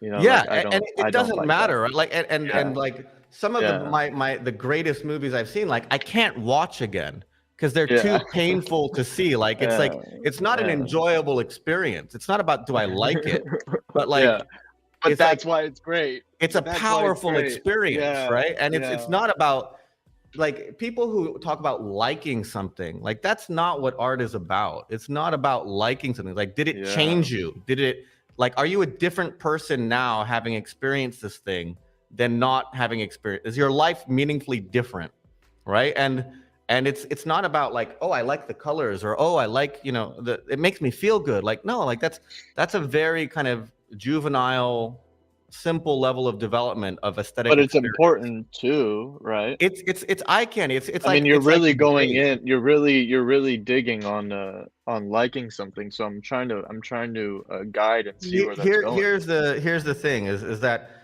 if something isn't aesthetically interesting, visually or acoustically or something, like, A lot of my problem with contemporary art tends to be around, it's just like navel gazing, right? Like, this is what it means to me. And this is my, like, but nobody cares. Like, it doesn't resonate with anyone else other than the individual. And so I think you need to kind of craft aesthetic experiences, whether that's visual or acoustic or whatever, or spatial, whatever you're doing. And there needs to be some kind of like hook to get people interested. Right. Right. So okay. That So let me, because I'm doing my best to follow, but let me Mhm, use an example that maybe you can help realign. So you're mhm. familiar with Kendrick Lamar, the hip hop Yeah, artist? yeah, of course. So My, he my my recently, son's middle name is Kendrick because oh no way. yeah. So he recently released an album that like no one liked, Mhm. at least from what I noticed. Sorry, Kendrick Lamar, if you're watching this. I'm sure So he's there. um but you know, I listened through the majority of it, but it was I couldn't keep listening. But Mhm. I was able to see, I was like, all right, this is different, weird, and cool, but it I have to imagine that it lacked that hook that you're describing. So where is like obviously he can do whatever the hell he wants, Mhm. especially with how far he's come and even if that was his first thing, he could still do whatever the hell he wants just because you can do whatever you want as an artist. Yeah. But so where, like, where are you going next with that conversation? And can this example analogously help me understand where you're going with that? NFTs. So I No, just no, just in general, not Well, NFTs, just yeah. Well, outside. I'll give an example. Like, unsigs were about this idea about what does it mean to make art with a blockchain. Like, I don't know. I don't know if you've ever heard this. I started out in photography in undergrad. Like, I had like a what's called a Nikon F2, a black and white film camera. What didn't you do, Yeah, Alex? exactly. Nothing. I don't know. I taught myself film photography, and I kind of developed film in a dark room, and I learned about, composition and rule of thirds, and then after 2 or 3 years, I started doing color stuff. But the point that I'm trying to make here is photography, when it came out in the 1900s, like, or the late 1800s, people were like, that's not art. That, like, the only purpose of photography is to take photos of other people's art, like a painting or a sculpture, Right, right? which of And course in today's world would never fly, but yeah, right. but it's like, we know that now, like, this was a new technology. People thought it can't be used to make art. It's only technology. And like that happens all the time. People forget painting is technology. Oil paints are like chemistry, right? Like, Yeah, it takes a lot of technology. Like, if you and I go into the fucking woods again, we're not going to be able to make paint, like oil paint yeah, without a lot of access to a lot of various technologies and linseed oil and various pigments. yeah, Like, painting is a fucking advanced technology that not a yeah, lot of cultures have access to. And so, okay, if we say paint, we know painting is technology, we know photography is technology. Obviously those can be used to make art. Like, why wouldn't code be able to be used to make art? And so I tried to figure out a way of, like, what does it mean? The same way early photographers tried to figure out how do we use photography to make art. It's the same thing. It's not a new idea. It's just like new technologies equal new ways of humans manipulating tools to understand their existence. Right? That's what art is, kind of, right? It's like right. humans looking around and being like, wow, this is confusing, it's painful, I don't like it here. And how do I do something that makes this meaningful? That, like, Can we can we yeah. talk about my new favorite comment? Yeah. Um, so um, so so I I can Mona is like understand how a only lot of my opinion. Yeah. I can understand how you can come across this way. However, I think a lot of the things you say, I can resonate with, and I can see where you're coming from. Maybe just due to my open-mindedness or my Mhm. wokeness or baseness. But But what it do you sounds have like to I have a say? stick up my ass. I I understand don't where think he's it's a coming from. stick. Yeah. I just think that, like, you know, you've been around the block and you like to present things in black and white because you don't have time for gray. But so yeah, what do you think about that? I think it's I don't, this comes down to like postmodernism and relativity. Like relativists will be like everyone's right, you know, like yeah, and no, it's not about opinions. Like if you study any of these things like at the disciplinary level, there are things that we come Right. to understand, and it's not about opinion. It's not about, you know, because opinion, again, like it takes a ton of fucking work to preserve art. You know, things don't just last. This is what I mean by entropy. Like if you leave a painting out on a wall, it disintegrates into nothing. Like people are actively spending effort, money to preserve things. And so you have to wonder, like, why are people spending all this energy, all this money, all these resources in the real world to make something last? It objectively has some kind of value encoded in it that makes it last, because otherwise it Wait, would be what are you talking about specifically here? Just you to be know, clear. paintings in the Louvre or whatever, like art. I'm saying that art is not about opinions, because there's this famous T.S. Eliot quote where he talk. Do you know this idea of canon, like art But canon? all right, wait, I want to hear about that. But like you, I'm sure you're aware that if you said this to 100 people, 90 of them would be like, "You're crazy." Art is totally opinion based. Yeah, but again, it's like, do you ask a normal person on the street what they think about like computers or how computers work? Yeah, fair enough. Like most people don't understand shit, and Everyone, right? they Everyone knows how to use a computer, but yeah, they they don't. don't. Yeah, and Yeah, if you yeah, if you talk to actual people who study and care about art, like it's not about opinions. It's like this is a very kind of like yeah, it's just it's not really, it's yeah. not controversial around people who spend time like in the art world caring about art. Like it's this sounds maybe controversial, but it's really not. Like most people would tell you who are whose lives day in and day out are consumed by art, and art is not an accessory, that Yeah. this is not really a controversial idea. And I mean, like, frankly, I don't You really say care. so many controversial things to the general public though, because Yeah, now you're but saying art isn't an accessory. Well, it's like, what if I wear like a rainbow fucking shirt yeah, that I was mean, like, to me, art is the most serious thing in the world. Like, it literally, it doesn't matter if you have wow. a new Well, because iPhone. that's what makes the world go round in a sense, right? That's what keeps us going. That's what, uh, like you were Yeah, talking about from the first place. It's like if and you want to be rational about it, just get to the point. Like, yeah, you and know, it makes life worth living, right? Like to me, it's literally not worth living without that kind of right, introspection and right, experiencing things that upset me and disturb me, and you know, again, change me. Like if I've seen everything, like what point is there to continue seeing more shit, right. right? I Like will, no, yeah, yeah, I will say, for just people watching or people who are like, Alex is very, whether it's full of himself or whatever the thought is. When I first hung out with you and we had drinks, I forgot exactly what you were sharing with me, but you were sharing some very strong opinions on like life in general and like how it should be led. And um I was trying and to give you advice from like a 30-year-old to a 20-year-old or something, right? I don't know. yeah, along those lines, long story short, and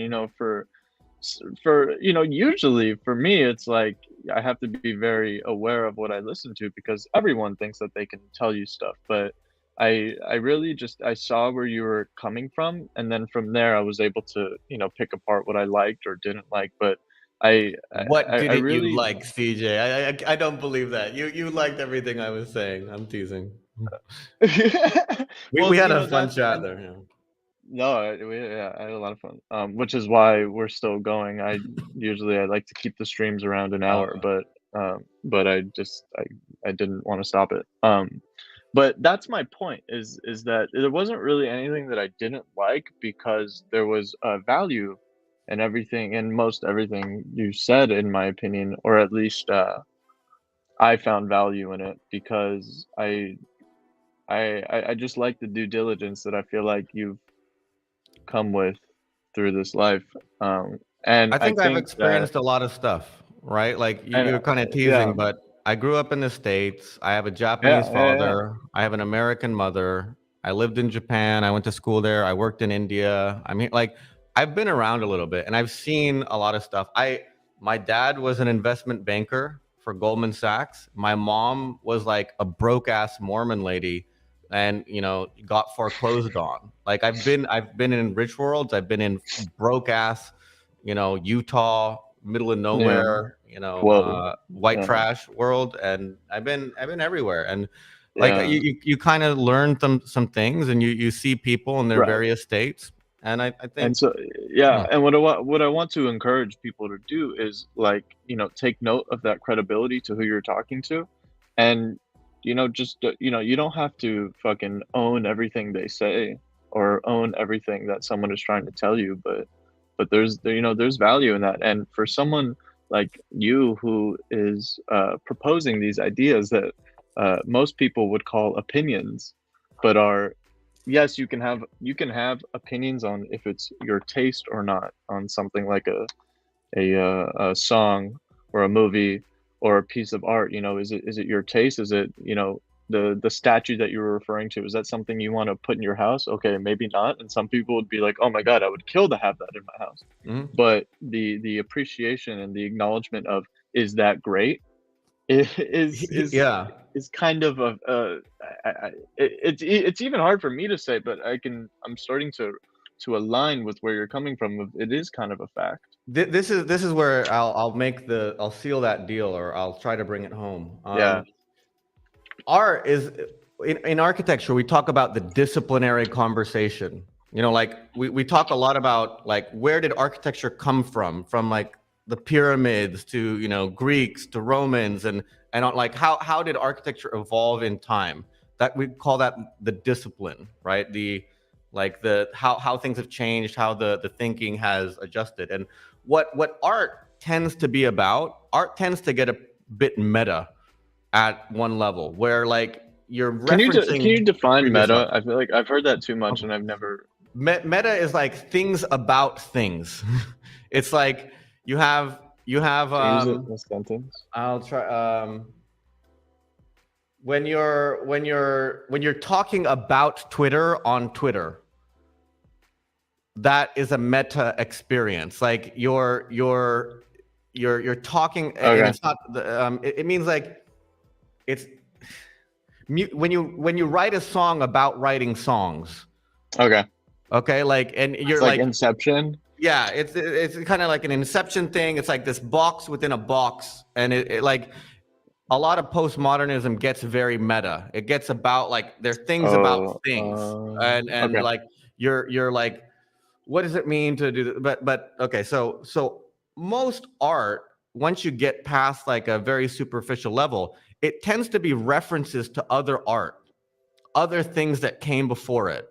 And what you start to notice if you study art long enough is that something makes it or not if it inspires other art, right? Like I had this argument with my wife, Wow, that's interesting. who's a big Taylor Swift fan. I'm like, you're a big Swiftie, whatever, but like Taylor Swift's not art, and it's like it doesn't matter because like she doesn't affect anyone else. Like she's a very successful commercial artist, like a musician, but like I doubt people 10 or 20 or 30 years from now will be influenced by her music versus someone like Michael Jackson, right? Like Michael Jackson changed the entire space, or the Beatles, right? Like when you make something significant enough, it affects other artists, and they But start don't you think that to reference it. inevitably because of how popular someone like Taylor Swift is, it's gonna drive into some people's brains regardless of if it's art Yeah, or but not? I mean, like again, like this. I kind of won this argument with my wife, who loves Taylor, right? Because she's like Taylor does Taylor, and she does it well, right? But like, are we gonna start seeing all these singer-songwriters, writing about their ex-boyfriends, and like it's hard to imagine like how that scales beyond Taylor. And I would argue like to a certain extent, an artist's work is their body of work, it's like they throw a rock in the pond, but it's not just the rock. It's how do those ripples affect other Uh-huh. people? And Uh-huh. when things get enough kind of network effect and connections, and they cause enough other artists to respond to them, that's like, okay, it's here. It's objectively not about do you like it or not, but it's about, do other people who also are making art, are they meaningfully affected by it? Because almost everything in architecture and art and this kind of like these kind of disciplinary things, it's all pointing backwards to the past, right? About Right. like, this is something that affected me, that was meaningful to me. Right. And so you don't really know if something is art as an individual observer with your subjective bias, like in the here and now. But if something has lasted long enough, it's usually been referenced and picked up, and like it's kind of objectively gets into the space of, yeah, nah, that's important, not because of what it is by itself, but also because of how important it is to all these other people that came after who were affected by it. And like that, it's that kind of combined graph of all the things that are referencing this thing, that it's like, no, we know that matters, and that like we wouldn't be here today having this kind of conversation about what it means Right. to be human if Right. that thing hadn't been made and been incorporated into history and I dialogue. can see this. I You know, can, okay, and and it, I can see this. so my individual feelings about it are opinions about things, but what's not an opinion is how many other people it affected and how significant it was in the development of the discourse, of the conversation around the ideas of Western art history or whatever we're talking about, right? Like you can measure that, and it's not an opinion about like how influential someone was to later artists or later people, right? Like, yes, that thing was yeah, again, I disagree. Like, this is not my opinion. This is like, you can interpret, you can say like, this artist was influenced by this artist, and you can clearly see the motifs, the ideas, the representation. And the more significant an artist is, the more their work affects other artists, and how But does that define the value? value, what, like monetary value, or No, I mean, I don't think we're in the monetary value conversation, but I mean, the value of Taylor Swift is that I guess a lot of people press play on her music, right? I mean, I tend to differentiate And between like mass pop enjoy culture. the ambiance, or enjoy the way that it sounds at a low volume in the car, right? Yeah, I mean, I tend to differentiate a little bit between like pop culture and art. I know that there are some people who kind of straddle that line, and yeah, I would agree there. Like, what okay, I can I just say I agree with Crawfish. And next time I think Crawfish should just come up. I don't know. It'd be more fun than It would be more fun. as But this bait, is kind right? of funny too. But yeah, I don't know.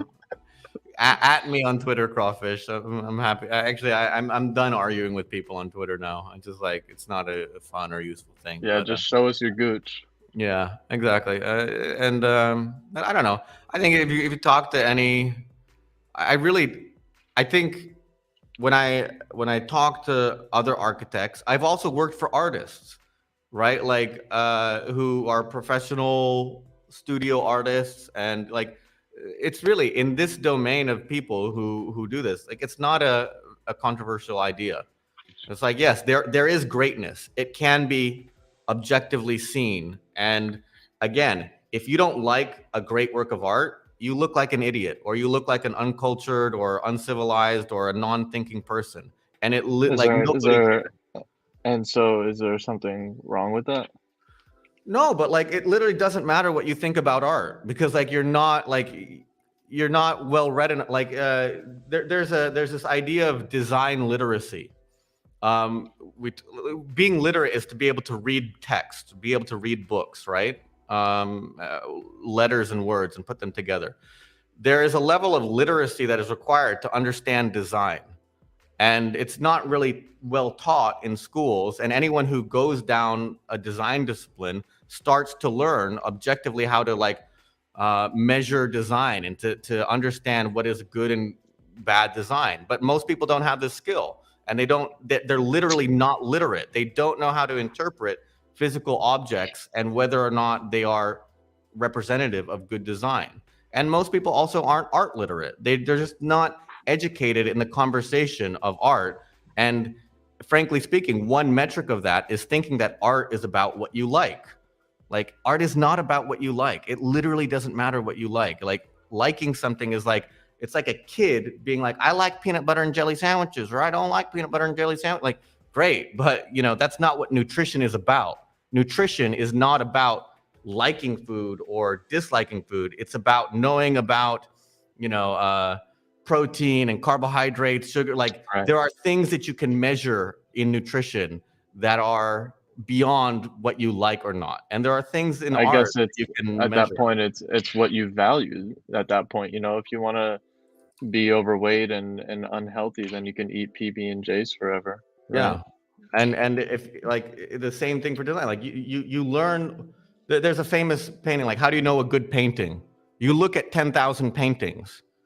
If you look at 10,000 paintings, you will learn what is a good painting, right? Like, through experience, through exposing yourself to things, like you can, and through effort, right? To try to understand, like, what is this thing? Why does it exist? Why was it made? Blah, blah, blah, blah. And again, I think one of the easier ways of objectively quantifying that is like, significant work lasts, because again, by nature, a lot of people think that, like, art used to be better than it is today.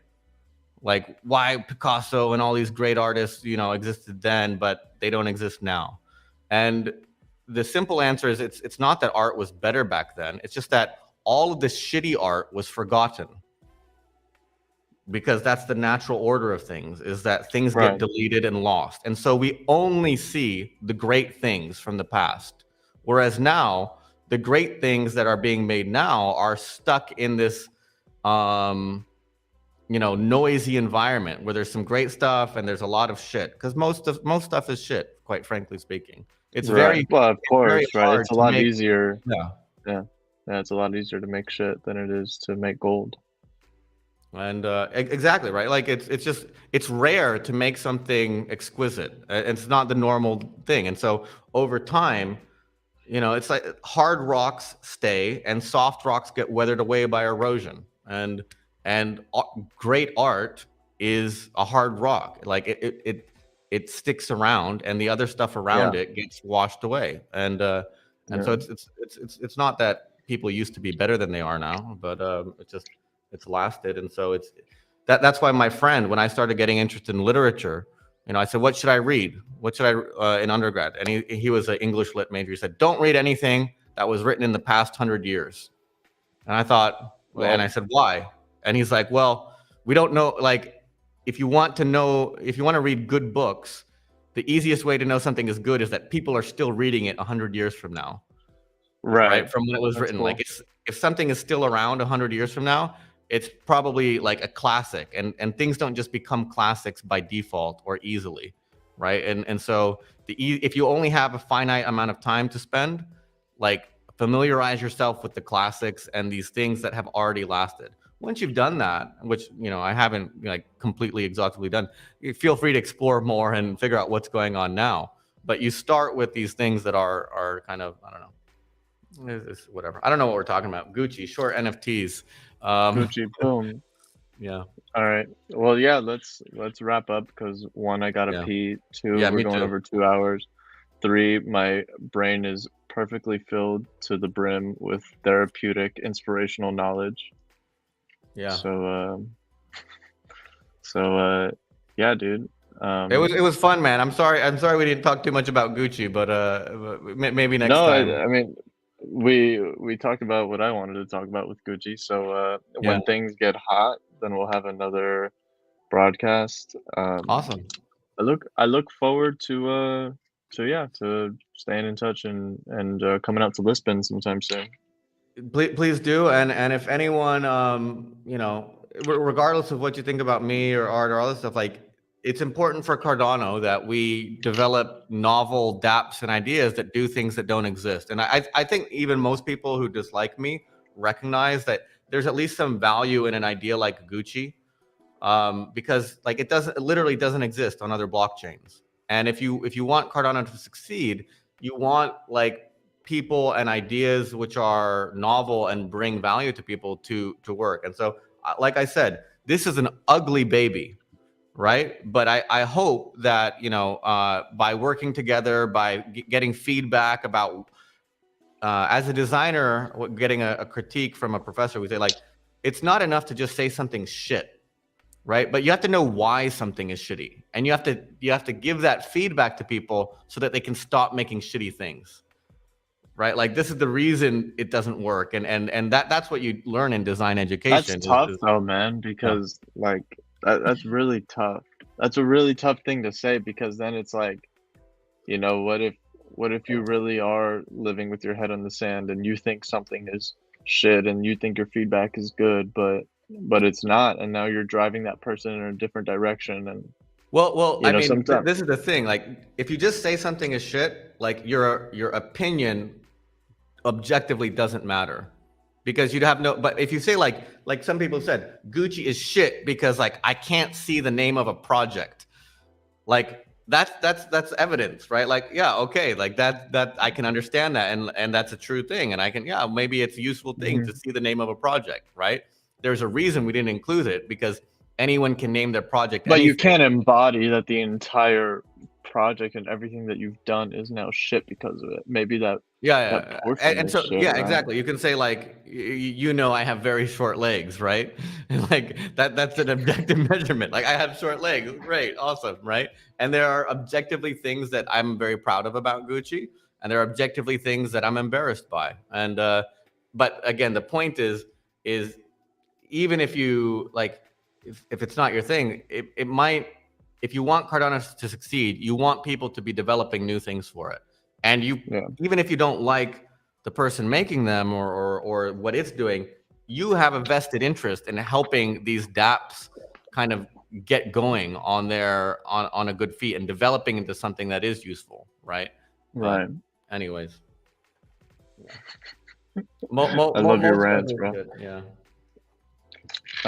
But yeah, so for everyone watching, Gucci.io is the new NFT shorting and longing platform created by your Renaissance man, Truly.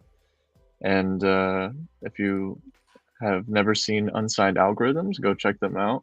You can short them on Gucci. You can short them as well. You can short that shitty art on Yeah. on Gucci. And you can listen to my shitty art on Spotify and Apple Music, CJ Lovelace. I have 2 songs out right now. My next song is, I just scheduled it to come out on Monday. Pretty Awesome. excited about that. Yeah. And yeah, that's all I got for everyone. 2 hours and 8 minutes of pure Rambling gold. nonsense. Yeah. Thank you so much. I really enjoyed our time in Lausanne, and when you get to Lisbon or whatever, definitely look me up. I'd be happy to host you around and spend some more time together. Fuck yeah, man. Maybe without the peanut gallery. Maybe with the peanut gallery, we can do some, whatever. But it's really Oh fun. my god. Yeah. That's great. Well, yeah, I can't wait to use Gucci too. I'll keep you posted on what I do. Awesome. Cheers, man. All right, bro. Bye-bye. Peace.